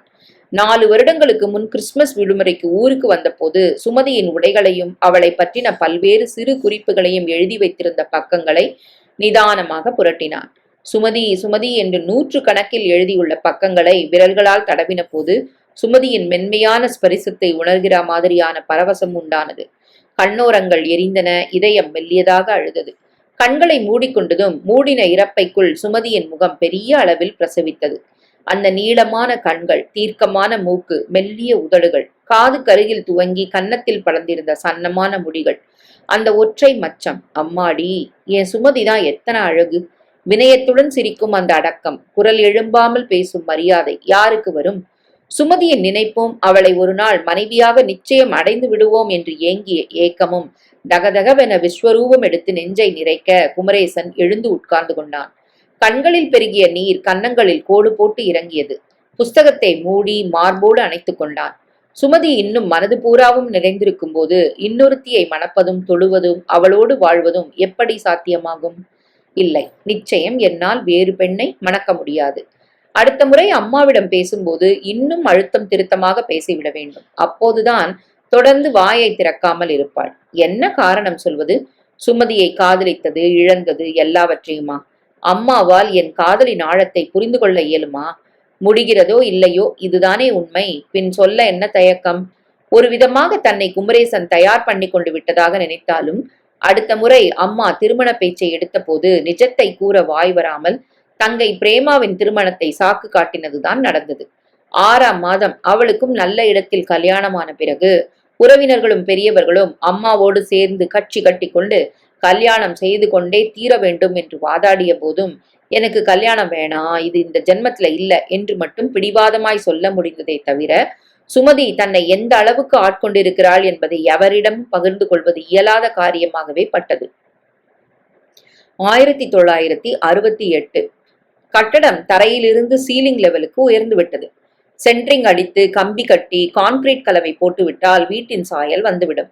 சற்று தள்ளி நின்று வீட்டின் வளர்ச்சியை பார்த்து சந்தோஷித்த குமரேசன் மெதுவாக நடந்து கிட்டத்தில் வந்தான். வாசல் படி ஏறினால் சின்னதாக வராந்தா, தொடர்ந்து கூடம், இந்த பக்கம் காற்றோட்டமாய் படுக்கையறை, பக்கத்திலேயே பாத்ரூம் வசதி, பின்னால் சாப்பாட்டு அறை, அருகில் பூஜை ஸ்டோர் அறைகள், அடுத்து சமையல் கட்டு, பின்னால் வராந்தா. அவ்வளவே. சின்ன கையடக்கமான வீடு. உருவத்தில் சின்னதாக இருந்தாலும் முத்து போல வீடு பிரகாசிக்க வேண்டும் என்று குமரேசன் விரும்புவதால் உயர்ந்த சாமான்களை கொண்டு பார்த்து பார்த்து வேலை நடக்கிறது. வீடு முழுவதற்கும் சலவைக்கல் தரை, சுவர்களுக்கு பளபளக்கும் பிளாஸ்டிக் எமல்ஷன், மரங்கள் அசல் கேரளா தேக்கு. வாசக்கதவுக்கு மேலே அழகான மரச்சிற்ப வேலைப்பாடு இருக்க வேண்டும். அறைக்கு அறை கண்ணாடி, லெஸ்டர் விளக்குகள் அடக்கமாய் ஜொலிக்க வேண்டும். அப்புறம் மூடப்படாத படுக்கையறையில் ஜன்னலுக்காக இடைவெளி விட்டிருந்த இடத்தில் குமரேசன் அமர்ந்து கொண்டான். மாலை காற்று மந்தகாசமாய் உடம்பை வருடி கொடுத்தது. ஊர் முழுவதும் தான் கட்டும் இந்த வீட்டை பற்றியே பேச்சாக இருப்பது ஞாபகத்துக்கு வந்து பரவசம் ஊட்டியது. நம்ம குமரேசன் கட்டுற வீடு மாதிரி இந்த வட்டாரத்திலே பார்க்க முடியாதுன்னு பேசிக்கிறாங்களே, தெரியுமா?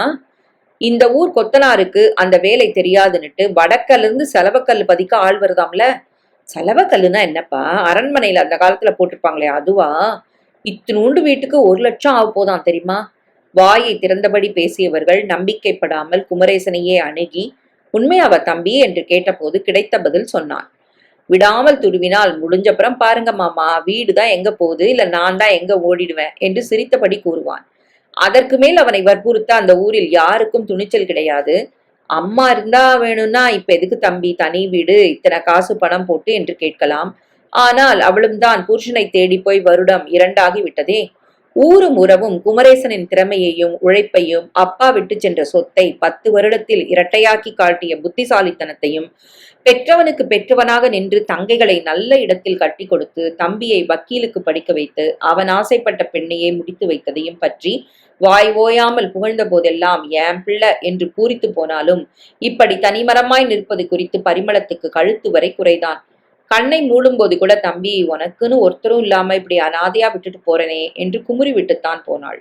குமரேசன் எழுந்து கூடத்தை தாண்டி மற்ற அறைகளை சுற்றி வந்தான். சலவைக்கல் ஜொலிக்க வெள்ளை முத்தாக பிரகாசிக்கும் வகையில் ஒரு உயர்ந்த வீட்டை கட்ட வேண்டும் என்ற எண்ணம் எப்போது உதயமாயிற்று என்கிற நினைவு உதடுகளில் முறுவலை தோற்றுவித்தது. சென்ற வருடம் வடக்கே சுற்றுப்பயணம் போன சமயத்தில் மெடிக்கல் ரெப்ரசன்டேட்டிவ் வேலை பார்க்கும் காசிநாதனோடு மீண்டும் தொடர்பு கொள்ள முடிய, அவனும் முடிந்தபோது கிராமத்துக்கு வந்து இவனோடு தங்குவது ஒரு சில வருடங்களாகவே நடப்பதுதான். அப்படி ஒரு சமயம் வந்தபோது அம்மா இறந்த துக்கம் தாழாமல் இவன் தவித்ததை காண சகியாமல், வா குமார், ஒரு 15 நாள் வடக்க டெல்லி ஆக்ரான்னு சுத்திட்டு வரலாம் என்று சொல்லி இழுத்து போனான். முழு நிலவு அன்று ஆக்ராவில் இறங்கி காதலி மும்தாஜுக்கென ஷாஜகான் கட்டியுள்ள அந்த பிரம்மாண்டமான காதல் சின்னத்தின் முன் நின்ற நிமிடத்தில் மனதுக்குள் விவரிக்க தெரியாத பரபரப்பு. இந்த மாதிரி நாமும் சுமதிக்காக ஏதாவது செய்ய வேணும் என்கிற தவிப்பு. அந்த கணம் ஜனித்த தீர்மானம்தான். வண்டியில் வரும்போது தன் ரகசியங்கள் பூராவும் அறிந்தவன் என்கிற நெருக்கத்தில் காசிநாதனிடம் மட்டும் மனதில் பூத்துவிட்ட ஆசையை கூறி மகிழ்ந்தான். வந்து இறங்கின கையோடு அதற்கான வேலைகளை ஆரம்பித்து விட, இதோ வீடு பாதி உயரம் வளர்ந்து விட்டது. வீட்டுக்கு என்ன பெயர் என்பதை கூட குமரேசன் யோசித்து விட்டான். வேறென்ன, சுமதிதான். சுமதி, எத்தனை அழகான பெயர்! வாசல் காம்பவுண்ட் சுவரில் சின்னதாக ஒரு சலவைக்கல்லில் தங்க எழுத்துக்களில் சுமதி என்று பொறித்து இழைக்க வேண்டும். கேட்டிலிருந்து வாசல் கதவு வரை 2 பக்கமும் ரோஜா செடிகளை நட வேண்டும். சுமதிக்கு ரோஜா என்றால் கொள்ளை பிரியம். நாள் தப்பாமல் ஒற்றை ரோஜா வைத்துத்தானே வருவாள். இன்னும் வேறு என்ன விதத்தில் இந்த வீட்டை அழகுபடுத்தலாம் யோசிக்க வேண்டும். ஒவ்வொன்றாய் சிந்தித்து கச்சிதமாய் நிறைவேற்ற வேண்டும். இன்னும், சாமி இருட்டிடுச்சுங்களே, வேணா அரிக்கன் விளக்கு ஏத்தி கொண்டாந்து வைக்கட்டுமா? காவலுக்கு வைத்திருந்த வைரக்கண்ணு தள்ளி நின்று வினவ, வேண்டாம் என்று கூறி சிந்தனைகளிலிருந்து பலவந்தமாய் விடுவித்துக் கொண்டவன் மெதுவாக வெளியில் வந்து சாலையில் நடக்க ஆரம்பித்தான். காகங்கள் 1983.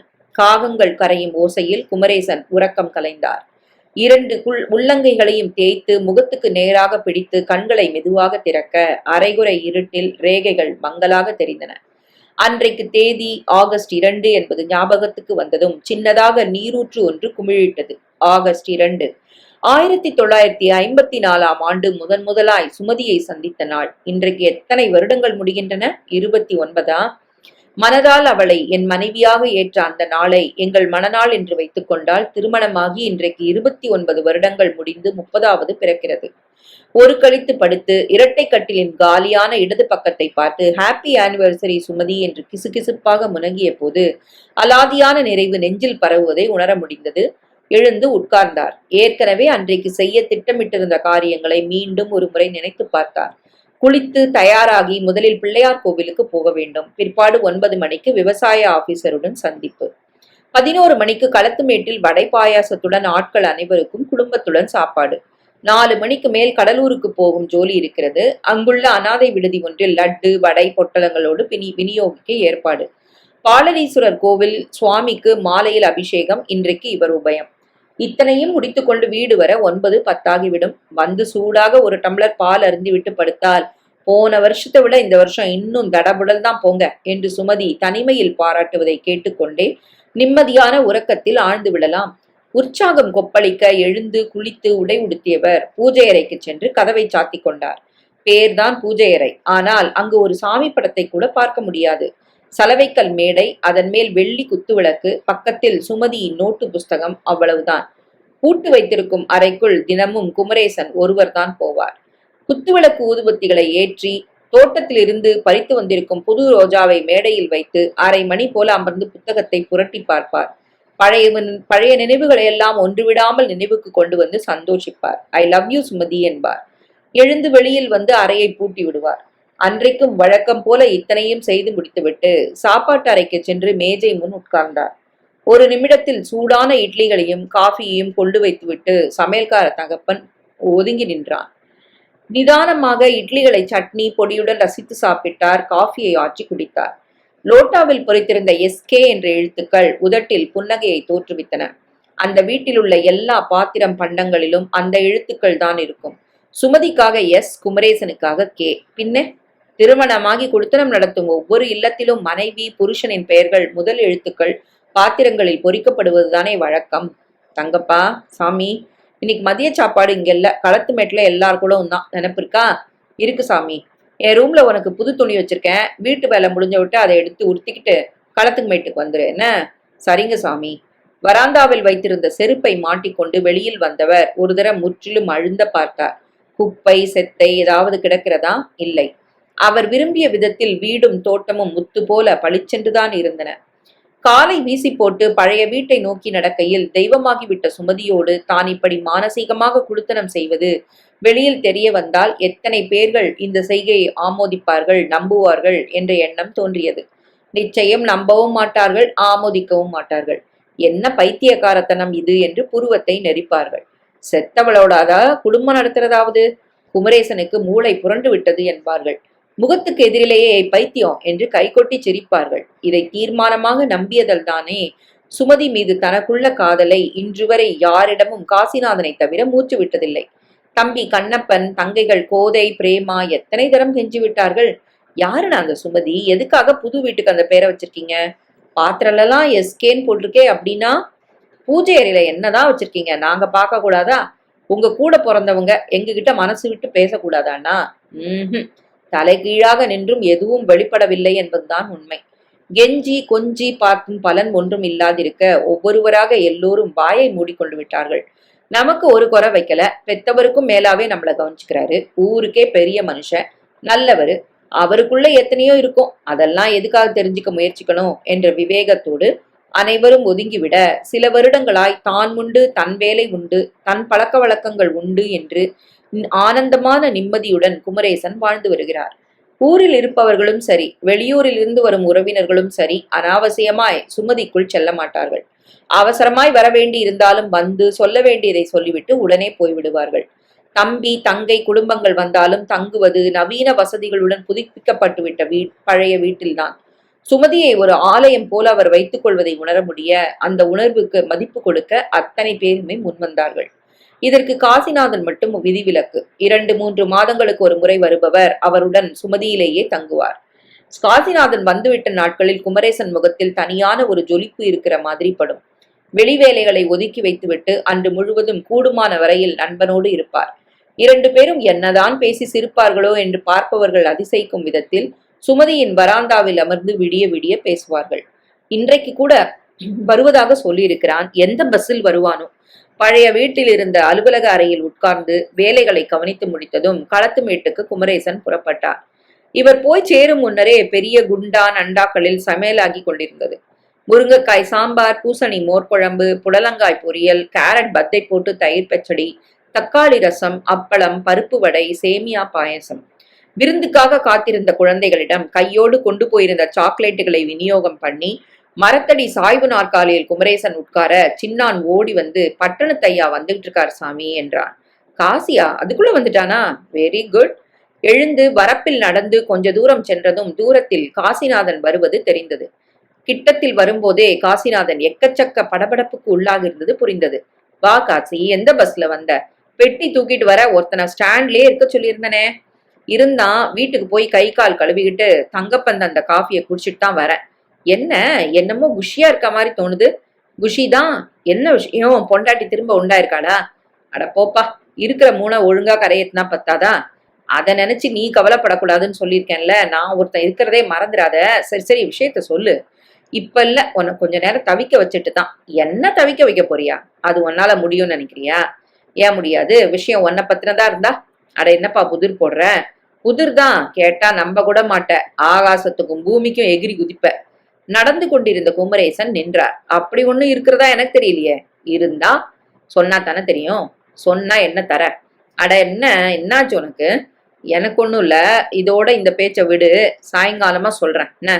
அரை நிமிடம் என்ன இது என்று யோசனை பண்ணிவிட்டு எதுவானாலும் ஒன்றுதான் என்று அதை ஒதுக்கி தள்ளி வேலைகளிலும் கவனத்தை செலுத்த மாலையில் பாடலீஸ்வரர் கோவில் அபிஷேகம், அலங்காரம், அர்ச்சனை முடிந்து தீபாராதனையை குருக்கள் காட்டிய நிமிடத்தில் குமரேசனின் கையை பற்றின காசிநாதன், பதறாம கேளு குமார், சுமதி உயிரோட இருக்கா, நான் பார்த்தேன் என்றார் கனிந்த குரலில். கற்பூர ஜோதியில் பாடலீஸ்வரர் தட்டாமாலை ஆடினார். புன்னகை பூத்தார், சிலிர்க்க வைத்தார். குருக்கள் தீபாராதனை தட்டை நீட்டி ஜோதியை ஒற்றிக்கொள்ளும் வரையில் பல்லை கடித்து தன்னை கட்டுக்குள் வைத்திருந்தவர் கண்கள் கலங்க நண்பனை நிமிர்ந்து பார்த்தார். விளையாடாத காசி என்ற போது குரல் ரொம்ப செம்மி இருந்தது. சாமி சன்னதியில பொய் சொல்லவோ விளையாடவோ செய்வனா குமார்? நிற்க முடியாதது போல ஓரடி நகர்ந்து கருங்கல் சுவரில் சாய்ந்து கொண்டார் குமரேசன். விவரமா சொல்லுப்பா. புது மருந்து விற்பனைக்காக 4 மாநிலங்களையும் சுத்தி வரதானே என் தொழில்னு உனக்கு தெரியும். அந்த மாதிரி சுத்தி வரப்போதான் சுமதியை பார்த்தேன். எப்போ? போன மாசம். ஏன் உடனே என்கிட்ட சொல்லல? நிச்சயமா அவதானான்னு புரியல. 30 வருஷம் ஆயிடுச்சா? உறுதிப்படுத்திக்கிட்டு தான் உன்னண்ட சொல்லணும்னு இருந்தேன். இப்போ நிச்சயம் அவதான். திரும்ப முந்தா நாள் பார்த்தேன். சுமதின்னு அவளை இன்னொரு வயசான பொம்பளை கூப்பிட்டதை என் காதால கேட்டேன். குமரேசனின் உடம்பு உதறி போட்டது. எங்க பார்த்த காசி? பெங்களூர்ல. 2 முறையுமா? ஆமா. தடவை அங்க ஒரு டாக்டர் சந்திக்க போனப்போ உள்ள இருந்து வெளியில வந்தா. முகத்தை பார்த்தப்போ தூக்கி வாரி போட்டுச்சு. ஆனா சந்தேகமாவும் இருந்துச்சு. அவதானான்னு தீர்மானம் பண்றதுக்குள்ள கிடுகிடுன்னு வெளியில போயிட்டா. முந்தா நாள் திரும்ப அதே டாக்டரை பார்த்துட்டு வெளியில வரேன். எதிரில சுமதி, கூடவே இன்னொரு பொம்பளை. அப்படி இல்ல சுமதின்னு பேரை சொல்லி அவங்க அதை ஏதோ பேசினதும் இது நிச்சயம் நம்ம சுமதிதான்னு புரிஞ்சு போச்சு. திகச்சு நின்னப்போ அவங்க வீட்டுக்குள்ள போயிட்டாங்க. சரியா எந்த விவரமும் தெரியாம யார்கிட்ட என்ன விசாரிக்கிறதுன்னு புரியல. முதல்ல ஒன்னண்ட சொல்லிடலாம், அப்புறம் மேல யோசிக்கலாம்னு வந்துட்டேன். குமரேசன் கண்களை மூடிக்கொண்டார். நிச்சயமா அது ஏன் சுமதிதானா காசி? உன் கண்ணு ஏமாத்தலையே. சத்தியமா அவதான். சுமதின்ற பேர் கூடவா ஒன்னா இருக்கும்? அப்போ அன்னைக்கு அந்த ரிக்ஷாக்காரன் சொன்னது அது தப்பான செய்தி குமார். குமரேசன் பதில் பேச முடியாது எச்சிலை கூட்டி விழுங்கிக் கொள்ள மூடிய கண்களில் இருந்து நீர் வெளிப்பட்டு கன்னத்தில் இறங்கியது. சில கணங்களுக்கு மௌனமாய் நின்றவர் சட்டென்று என்னால தாங்க முள்ள காசி. என் சுமதி உயிரோட இருக்காளா? முருகா என்னப்பனே முருகா என்று அரற்றியபடி கால்கள் தொய்ந்து விட்ட தினுசில் அப்படியே சரிந்தார். குமார்! அவசரமாய் முன்னால் வந்து அவரை தாங்கி பிடித்த காசிநாதன் சுவரில் சாய்த்து உட்கார்த்தி வைத்துவிட்டு என்ன விஷயம் என்று எட்டி பார்த்த குருக்களிடம் தண்ணி கொண்டாங்க சீக்கிரம் என்று பணித்தார். நிமிட நாழிகையில் தண்ணீர், இளநீர், சோடா என்று ஆளாளுக்கு எதையோ தூக்கி வந்தார்கள். முகத்தில் தண்ணீர் தெளித்து சோடாவில் கொஞ்சம் வாயில் விட்டதும் கண்களை திறந்த குமரேசனை கைத்தாங்கலாக பிடித்து வெளிப்பிரகாரத்துக்கு அழைத்து வந்தார்கள். என்னாச்சுங்க? உடம்பு சோகம் இல்லையா? அதெல்லாம் ஒண்ணும் இல்லைங்க. காலையில இருந்து நல்ல அலைச்சல், அதான் செத்த கண்ணை இருட்டிடுச்சு. முதல்ல வீட்டுக்கு அழைச்சிட்டு போய் படுக்க வைங்க. சூடா பால் கொண்டு வரவா? வேணாங்க. பிரசாதத்தை வாங்கி கொண்டு அன்றைய செலவுக்கான பணத்தை தந்துவிட்டு காசிநாதன் டிரைவருடன் வண்டியில் ஏறிக்கொண்டார். காரில் டிரைவர் இருந்ததால் எதுவும் பேசவில்லை. ஏதாவது ஹோட்டல்ல சூடா காஃபி சாப்பிடலாமா குமார்? மௌனமாக ஹோட்டலை அடைந்து உள்ளே சென்று உட்கார்ந்தார்கள். பொங்கல் ஆர்டர் பண்ணவா? வேணாம், வெறும் காஃபி போதும். காஃபி வந்தது. எனக்கு உடனே சுமதியை பார்க்கணும் காசி. பார்த்தா போகுது. நாளைக்கே கிளம்பலாமா? கொஞ்சம் யோசனை பண்ணிட்டு 2 நாள் கழிச்சு புறப்படக்கூடாதாப்பா? இல்ல, எனக்கு தாங்காது. உடனே உடனே அவளை சந்திச்சாதான் நிம்மதி. நாளை காலையில கிளம்புவோமா? மத்தியானம் 2 மணிக்குள்ள பெங்களூர் போயிடலாம். என்ன சொல்ற? நாளைக்கு முடியாது குமார். எனக்கு அர்ஜென்ட் வேலை இருக்கு. 1 மணி நேரமாவது ஆபீஸ்க்கு போகணும்.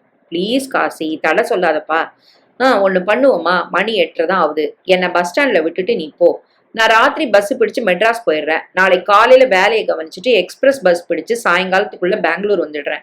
நீ காலையில புறப்பட்டு வா. 2 பேரும் உட்லண்ட்ஸ்ல சந்திக்கலாம். அப்புறமா சுமதியை பார்க்க போலாம். ஏன் உன் கூட நானும் இப்போவே கிளம்பி மெட்ராஸ்க்கு வந்தா?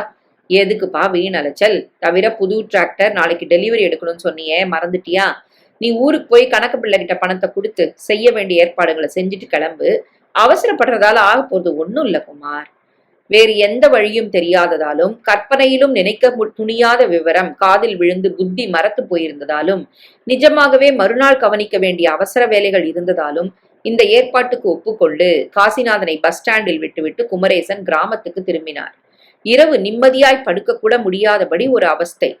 சுமதி உயிரோடு இருக்கிறாளா? என் சுமதி சாகவில்லையா? சுமதி சுமதி விஷயத்தை கேட்டு அதிர்ந்து போனதில் வேறெந்த விவரத்தையும் கேட்காமல் இருந்து விட்டோமே என்ற கோபமும் எரிச்சலுமாய் அறைக்குள் நடந்து உட்கார்ந்து மீண்டும் நடந்து இரவை கழித்தவர் காலையில் கணக்கு பிள்ளையை அழைத்து கையெழுத்து போட்ட செக்கை தந்து செய்ய வேண்டிய வேலைகளை குறிப்பிட்டுவிட்டு பெங்களூருக்கு புறப்பட்ட போது மணி சரியாக 7.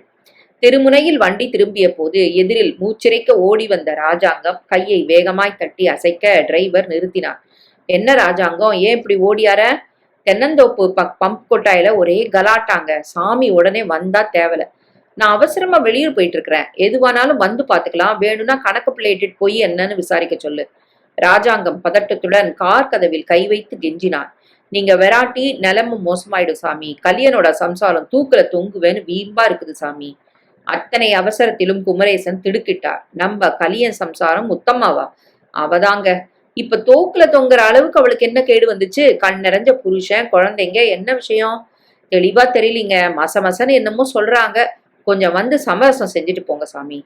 முகவாயை தடவி கொண்டு குமரேசன் யோசித்தார். இது நாள் வரை கிராமத்தில் நல்லது கெட்டது எது நடந்தாலும் அதை சரி பண்ணி வைப்பதில் பங்கெடுத்து கொண்டு விட்டு இன்று விவசாயியின் மனைவி தூக்குமாட்டிக் கொள்வதை முனையும் சமயத்தில் அதை தடுத்து நிறுத்தாமல் என் காரியம்தான் முக்கியம் என்று ஓடுவது நியாயமில்லாத செய்கை என்றே தோன்றியது. சாமி ஊருக்கு போறப்போ தொந்தரவு பண்றதுக்கு மன்னிச்சுக்கங்க, அங்க நிலைமை மோசமா இருக்குங்க சாமி. சரி வண்டியில ஏறு. ஐயோ வேணாங்க, நீங்க போங்க, நான் குறுக்கால ஓடியாரேன். ஏறுப்பா, நாழியாச்சு, தகராறு பண்ணிட்டு நிக்காத. அவன் ஏறி உட்கார்ந்து வண்டி தென்னந்தோப்பு பக்கம் செல்ல வலுக்கட்டாயமாய் சுமதி பற்றின எண்ணங்களை குமரேசன் மூட்டை கட்டி வைத்தார். பம்பு கொட்டகையில் சன்னதாக கூட்டம். கிட்டே நெருங்கும் போது அழுகையும் கத்தலும் காதை நிரப்பின. சாமி வந்துட்டாரு, நவரு நவரு, சாமி வந்துட்டாரு. வண்டியில் இருந்து இறங்கி வரப்பில் நடந்து கொட்டகையை அவர் அடைந்த போது கம்மென்ற மௌன போர்வை விழ ஒற்றை கீச்சு குரல், அழுகை மட்டும் பெரிதாக கேட்டது. என்னப்பா, என்ன கலாட்டா இங்க? கலியா, நீ கலியா, என்ன விஷயம்டா? சாமி என்று அலறின கலியன் அவர் காலடியில் குந்தி அழுதான். கடங்காரி, தூக்கு போட்டுக்கு வேணா அழும்பு பண்றா சாமி. என்னையும் புள்ள குட்டிகளையும் விட்டுட்டு போக மனசு எப்படி வந்துச்சுன்னு கேட்டா அழுவுறா. கழுத்துல கயத்தை கூட மாட்டிக்கிட்டா சாமி. சமயத்துல நான் வந்திருக்காட்டி இந்நேரம் பொணமா கலந்துருப்பா. நான் என்ன பண்ணுவேன்? ஷோ என்று கையை உயர்த்தி அவனை அடக்கினவர் சற்று தள்ளி தலைவெறி கோலமாய் நின்று குரலெடுத்து அழுது கொண்டிருந்த முத்தம்மாவே எங்க வா என்று அதட்டினார். 2 அடி வந்துவிட்டு மார்பில் அடித்து கொண்டு அவள் அழ, இப்ப என்ன நடந்துருச்சுன்னு சொல்ல போறியா இல்ல போலீஸ கூப்பிடட்டுமா? எதுக்காக தூக்குல தொங்க நினைச்ச என்று கனமான குரலில் வினவ அவள் அழுகை பெரிதானது. கூட நின்ற அக்கம்மா மெல்ல பேசினாள். ராத்திரி போதுக்கும் அண்ணன் அடிச்சு கூசி போறாப்புலதான் பேசிட்டுதுங்க. அடிச்சானா? கலியனா? ஏண்டா? ஐயோ சாமி, அது நீ சும்மாரு. அக்கம்மா நீ சொல்லு, ஏன் அடிச்சான், என்னன்னு ஏசுனா? சாமி 2 நாளா தோட்டத்து வீட்டுல கொத்தனார் வேலை பண்றாரு இல்ல, அவர் வந்து இவ குடிசைக்கு தண்ணி வாங்கி குடிச்சிட்டு போனாராம். நெதைக்கும் உன் கையால அவனுக்கு என்னடி தண்ணி வேண்டியிருக்கு, நீ இடம் கொடுக்க கொண்டுதான் அவன் வரான்னு கேட்டு அடிச்சுது சாமி. குமரேசன் கலியன் பக்கம் திரும்பினார். ஏண்டா? இல்ல சாமி, இப்போது ஆவேசம் வந்தா மாதிரி முத்தம்மா கத்தினாள். 15 வருஷமா உனக்கு முந்தான போட்டு உன் பேரை சொல்ல 4 புள்ளங்களையும் பெத்தவளை பார்த்து அப்படி கேட்டப்புறம் நான் எதுக்காக உசுறு வாழணும்? நாங்க ஒண்ணும் மானங்கிட்ட ஜாதி இல்ல, சோத்துல உப்பு போட்டு தின்றவதான். சந்தேகம் வந்துட்டா சந்தோஷமா குடும்பம் நடத்த முடியுமா? சொல்லுங்க சாமி. அந்த கொத்தனாரு என்னை பெத்தவர் கணக்கா உங்க கேணில ஜனம் இனிப்பா இருக்குதுமான்னு சொல்லி குடிக்க தண்ணி கேட்டாரு, கொடுத்தேன். மாரியாத்தா சத்தியமா நான் அப்படிப்பட்டவ இல்ல சாமி. இந்த ஆள் இப்படி கேட்டப்புறம் நான் எதுக்காக உசுறு வாழணும் சாமி? தலையில் அடித்து கொண்டு அவள் அழ, நீ சும்மா இருக்க போறியா இல்லையா என்று குமரேசன் அதட்டினார். ஏண்டா கலியா, நேத்து குடிச்சியாடா? சொல்லுடா. சும்மா ஒரு கிளாஸ் தாங்க, ரொம்ப நாளைக்கு அப்புறம். ராஸ்கல், குடிச்சிட்டு தாலி கட்டினவளையே தாறுமாறா பேசிக்கியே, உனக்கு வெக்கமா இல்ல? கலியன் அவர் காலில் விழுந்தான். தப்புதாங்க, தெரியாம பேசிட்டேன், மன்னிச்சிருங்க சாமி. இனிமே ஆத்தா மேல ஆணையா ஒருக்கா கூட அப்படி நடந்துக்க மாட்டேங்க. ஏய் முத்தம்மா, அவன் தான் குடிவெறியில உளர்னா, ஓம்புத்தி எங்க போச்சு பிள்ளை? 4 பச்சை பிள்ளைங்களை தவிக்க விட்டுட்டு போயிடலான்னு நினைக்கிறது பாவம் இல்ல? புருஷன் பொஞ்சாதின்னா 4 தான் இருக்கும், அதுக்காக உசுரை விட்டுடுறேன் தூக்குல தொங்குறான்னு கிளம்புறதா? நல்லா இருக்கு கதை. புருஷன் பொஞ்சாதியும் நகமும் சதையும் போல துளி இடுக்க கூடாது. 3வது ஆள் எவனும் அவங்க மத்தியில நுழையக்கூடாது, புரியுதா? போனது போட்டோம், நடந்ததை மறந்துட்டு நல்லபடியா வீட்டுக்கு போங்க. ஏய் கலியா, கூட்டிட்டு போடா. போ முத்தம்மா, நீங்களும் போய் வேலையை பாருங்க. என்ன வேடிக்கைங்க? கூட்டத்தை கலைத்து நல்ல விதமாய் புருஷனையும் பெண்டாட்டியையும் அனுப்பி வைத்தார். காருக்கு வந்தார். மணி 9. வழியில் சாப்பாட்டுக்கு கூட அதிக நேரம் எடுக்காமல் வண்டியை தானே ஓட்டிக்கொண்டு பெங்களூர் வந்தபோது மணி 6:15. உட்லண்ட்ஸ் வரவேற்பில் காசிநாதன் அவருக்காக காத்திருந்தார். ஏன்பா இவ்வளவு நாழி? பண்ணையாள் வீட்டுல ஒரு விவகாரம், அதை விடு, நீ எப்ப வந்த? 1/2 மணி ஆச்சு. அறைக்குள் நுழைந்தவுடன் குமரேசன் பரபரத்தார். கிளம்பலாமா காசி? என்ன அவசரம்ப்பா, காஃபி சாப்பிட்டுட்டு முகம் கழிட்டு போலாமா? இதுக்குன்னு வந்தாச்சு, அப்புறம் 1/4 மணி கழிச்சு போனா என்ன? காஃபி ஆர்டர் பண்ணிவிட்டு குமரேசன் முகம் கழுவி கொண்டார். தலைவாரி கொள்கையில் காஃபி வந்தது. குடித்தார்கள். ஒரு விஷயம் யோசிச்சியா குமார்? என்ன? என்னன்னு சொல்லி சுமதியை சந்திக்கிறதா உத்தேசம்? அப்படின்னா அவ புருஷன்ட்ட எப்படி அறிமுகம் செஞ்சுக்க போறேன்னு கேட்டேன். கையில் இருந்த காஃபி கோப்பை குலுங்கியது. என்ன சொன்ன? அவ புருஷன்ட்ட. யாரு யாரு? அவ புருஷனா? காசிநாதன் வியப்பில் கண்களை விரித்தார். என்ன குமார் இப்படி பதற? நான் பார்த்த டாக்டர் சோமசேகரோட மனைவி தான் சுமதின்னு. கடவுளே, இந்த விவரத்தை நீயே நேத்து சொல்லல காசி? சொல்லலியா? நிஜமாவா? சொல்லிட்டேன் தானே நினைச்சேன். இல்ல சொல்லக்கூடாதுன்னு இல்ல குமார், நீ மயக்கமா உட்கார்ந்ததும் விட்டு போச்சுன்னு நினைக்கிறேன். காசி, பெருசா குண்ட தூக்கி போடுறியப்பா. 2 கைகளிலும் தலையை தாங்கிக் கொண்ட குமரேசன் மேஜை மேல் கவிழ்ந்து உட்கார்ந்தார். சுமதிக்கு இன்னொருத்தர் கணவர் என்கிற நினைப்பு இதயத்தை குடைந்தது. கண்களில் ஈரம் கசிந்தது. அழுகை பீரிட்டு எழாமல் இருக்க உதடுகளை அழுத்தி கொண்டார். அவருடைய அவஸ்தை புரிந்தா மாதிரி காசிநாதன் சில நிமிடங்களுக்கு தள்ளியே இருந்தார். பின் மெதுவாக கிட்டத்தில் வந்து தோளில் கை வைத்தார். Kumar, Kumar, I am sorry. உனக்கு இவ்வளவு பெரிய ஷாக்கு கொடுத்ததுக்கு என்ன மன்னிச்சிருப்பா. எனக்கும் பதட்டமா இருந்ததுல சொல்ல மறந்துருக்கணும். பரவாயில்ல காசி, உன்னை ஒண்ணு கேட்கட்டுமா குமார்? 30 வருஷமா சுமதி கல்யாணம் கட்டிக்காமலா இருந்திருப்பான்னு நினைச்ச. புரிஞ்சிக்காம பேசுறியே காசி. சுமதி உயிரோடு இருக்கான்னு நம்பியிருந்தா தானே வேற நினைப்பு வரத்துக்கு. சரி, நேத்து தெரிஞ்சது இல்ல, அப்போ இன்னைக்கு இங்க வரைக்கும் அதே ரீதியில நினைச்சு பாக்கலையா? சத்தியமா இல்ல. சுமதியை பார்க்க போறோம்னு நினைப்பு ஒன்னே ஆளை திக்குமுக்காட வச்சிட்டு இருந்தது. காசிநாதன் அவர் தோளை பரிவுடன் தட்டினார். சூடா ஒரு கப் காஃபி சாப்பிட்றியா? வேணாம்ப்பா. 2 பேரும் எதுவும் பேசாமல் அமர்ந்திருந்தனர். இப்ப என்ன பண்ணலாம் குமார்? குமரேசன் புன்னகைக்க முயன்றார். எதுக்காக வந்தமோ அதை செய்யலாம். இப்ப நான் சரியாயிட்டேன். எனக்கு சுமதியை பார்க்கணும், கண் குளிர பார்க்கணும். ஆல் ரைட், போலாம். அதுக்கு முன்னால நான் கேட்ட கேள்விக்கு பதில் சொல்லு. என்ன? எப்படி அறிமுகம் செஞ்சுக்க போற? முன்ன ஒன்னா காலேஜ்ல படிச்சவங்கன்னு தான். ஏன் இல்ல, பழைய கதைய சுமதி ஞாபகம் வச்சிருப்பாளான்னு? அவரை முடிக்க விடாமல் குமரேசன் கத்தினார். நிச்சயம் நினைவு வச்சிருப்பா. என் மேல அவளுக்கு அலாதி அன்பு. என்னை கண்டிப்பா. வாக்கியத்தை பூர்த்தி செய்யும் முன் சந்தேகம் வந்துவிட நிறுத்தினார். ஏன்பா நிறுத்திட்ட? குமரேசன் குரலை தழைத்து கொண்டார். நீ சொல்றதுதான் சரி. இப்ப பழைய கதை எதுக்கு? வேற என்ன பண்ணலாம்? நான் அவருக்கு ஏற்கனவே அறிமுகமானவன். மருந்து சாம்பிள்ஸ் கொண்டு வந்திருக்கேன். அந்த சாக்குல சந்திக்கலாம். நீயும் கூட வா. எப்படி? இதைவிட உயர்ந்ததாக வேறு எந்த வழியும் புலப்படாததால் கிளம்பினார்கள். சுமதியை இத்தனை வருஷம் கழிச்சு பார்க்க போறோமே, வெறுங்கையோடவா போறது? நாம அறிமுகம் ஆகாதவங்களா நினைச்சிருக்கோம் குமார். போப்பா. ஒரு பட்டுப்புடவை வாங்கி பழங்களோட தட்டுல வச்சு ஆசையா எடுத்துட்டு போகணும்னு இருந்தேன். என்னது? என்ன சொல்லிட்டேன்னு இந்த பதட்டம்? சுமதி இன்னைக்கு இன்னொருத்தர் மனைவி. அதனால அறைய பூட்டின காசிநாதன் பராந்தாவிலேயே நின்றார். இதுக்குத்தான் குமார் 2 நாள் கழிச்சு அமர சில விஷயங்களை நல்லா யோசனை பண்ணிட்டு புறப்படலான்னு சொன்னேன். நீ கேட்கல. உணர்ச்சி வசப்படுறது யாருக்கும் நல்லது இல்லப்பா. சுமதி மேல நான் வச்சிருக்கிற பிரியம் தெரிஞ்சும் நீ இந்த மாதிரி பேசுறது வருத்தமா இருக்கு காசி. நடைமுறைக்கு ஏத்ததா பேசணும் குமார். நான் ஒண்ணு சொல்லட்டுமா? இன்னைக்கு நாம போக வேணாம். ராத்திரி யோசனை பண்ணிட்டு காலையில போலாம். இல்ல, எனக்கு சுமதியை இப்பவே பார்க்கணும் குமார். காசி ப்ளீஸ். நீ சொன்ன மாதிரி நிதானமா நடந்துக்கிறேன்ப்பா. அவ அவ இன்னொருத்தரோட மனைவிங்கிற நினைப்புல வச்சுக்கிறேன். காசி ப்ளீஸ். கண்கள் கலங்க சின்ன பையன் மாதிரி குமரேசன் கெஞ்ச காசிநாதன் அவர் கையை பற்றி கொண்டார். என்னப்பா இது? கண்ணை தொடச்சிக்க. வேதனைப்படக்கூடாதுன்னா இத்தனை சொல்றேன். சரி, போலாம் வா. படிகளில் இறங்குகையில் குமரேசன் நண்பனை நிறுத்தினார். ஒரே ஒரு ஆசை காசி. சுமதியும் அவ புருஷனும் ஒரே ஒரு தரம் நம்ம ஊருக்கு வரணும். ஒரே ஒரு தரம் நம்ம வீட்டுல கால் எடுத்து வைக்கணும். அந்த சுமதியை பார்க்கணும். ஒரு வாய் பால் சாப்பிட்டு போகணும். இதுக்குதான்ப்பா நான் ஆசைப்படுறேன். எதையாவது நிறைவேற்றி தர முயற்சி செய்வியா? என்ன குமார் இது? நெருக்கமா தெரியாதவங்க கிட்ட இந்த மாதிரி எப்படிப்பா கேட்கறது? காசி ப்ளீஸ் காசி. காசிநாதன் வருத்தத்துடன் தலையசைத்தார். இன்னைக்கு நிச்சயமா அந்த அழைப்பை கொடுக்க முடியாது குமார். ஒருவேளை நல்ல நேரம் கூடி வந்து நாம மறுபடியும் அவங்கள சந்திச்சா முயற்சி செய்யலாம். கொஞ்சம் பொறுமையா இருப்பா. இதன் பின் குமரேசன் எதுவுமே பேசவில்லை.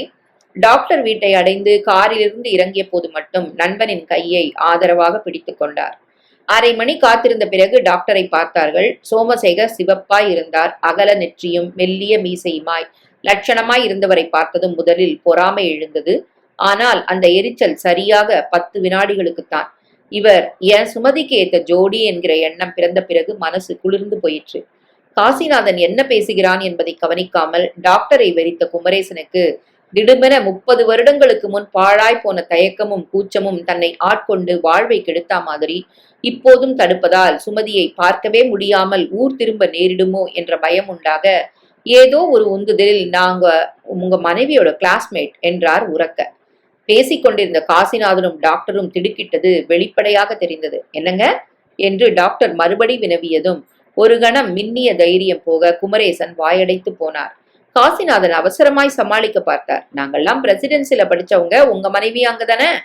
என் மிஸ்ஸஸ் சந்திச்சிங்களா? இன்னைக்கு வந்தப்போ நான் பார்த்தேன். பேச முடியல. அன்னைக்கு அவசரமா வெளியே போயிட்டாங்க. அதான் குமரேசன் கேட்கிறாரு. ஓ என்று டாக்டர் நட்புடன் சிரித்தார்.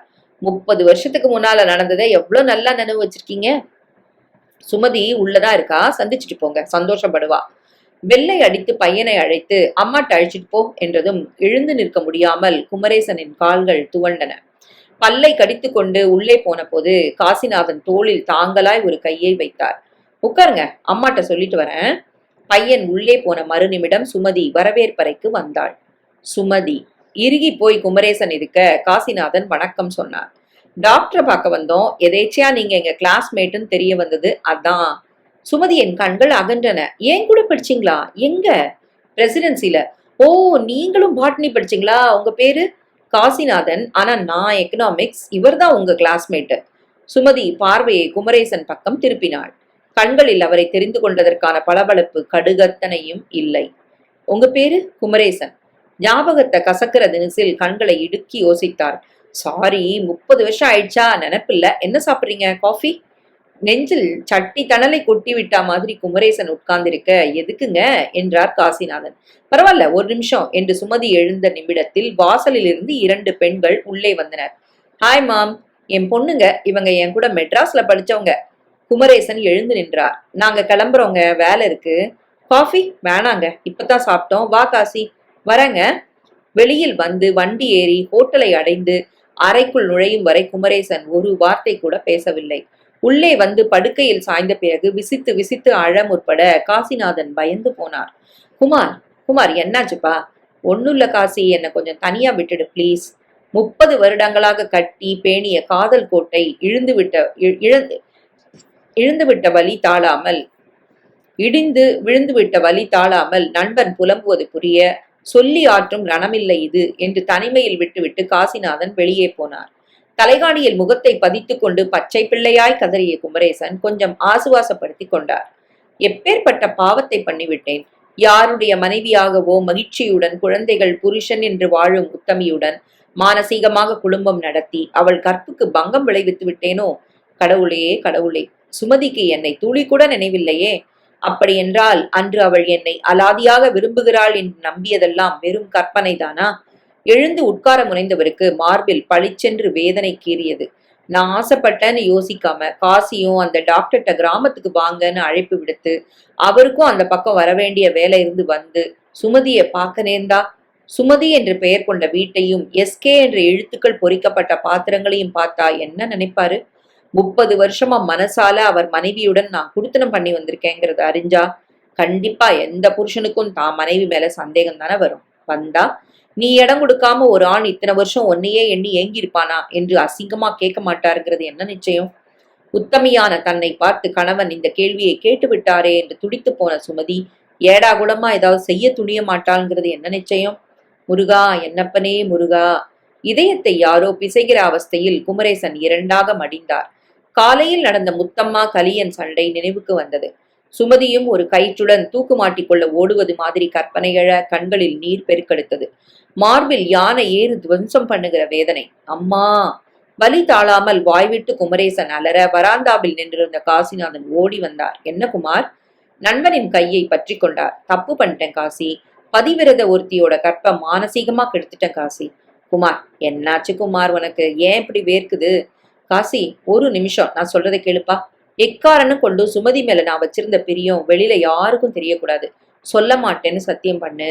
நான் மகா பாவி காசி, பாவி. சத்தியம் பண்ணுப்பா. சத்தியமா சொல்ல மாட்டேன் குமார். என்ன பாரு, வீணா அலட்டிக்காத. உடம்பு சரியில்லையா? ஏன் அப்படி மூச்சு விடுற குமார்? தோளில் நண்பன் சாய்ந்து கொள்ள இது நாழிகை இருந்த அவஸ்தை கொஞ்சம் கொஞ்சமாக குறைகிற மாதிரி இருந்தது. நான் தெரியாதனத்துல தப்பு பண்ணிருக்கலாம். ஆனா காசி, நான் கட்டினதும் இன்னொரு தாஜ்மஹால் தான் உனக்கும் தெரியும் இல்லையா? பேச முடியாமல் நாக்கு குளறியது. குமார், ஏன் அப்படி பாக்குற? டாக்டர்கிட்ட போலாமா? தண்ணி வேணுமா? குமரேசன் கண்களை கஷ்டப்பட்டு பிரித்து நண்பனை பார்த்து புன்னகைத்தார். வலியில் உதடுகள் கோண கடைசியாய் ஒரு தரம் தாஜ்மஹால் என்று சொல்ல முயன்று வார்த்தைகள் தொண்டையில் சிக்கிக்கொள்ள தான் கட்டிய தாஜ்மஹாலை ஞாபகத்துக்கு கொண்டு வந்து முத்து போல பளிச்சிட்ட அந்த காதல் சின்னம் எப்போதும் தரும் சந்தோஷத்தை இப்போதும் தர அந்த உணர்விலேயே தன் உயிர் உடலை விட்டு பிரிய இடம் கொடுத்தார்.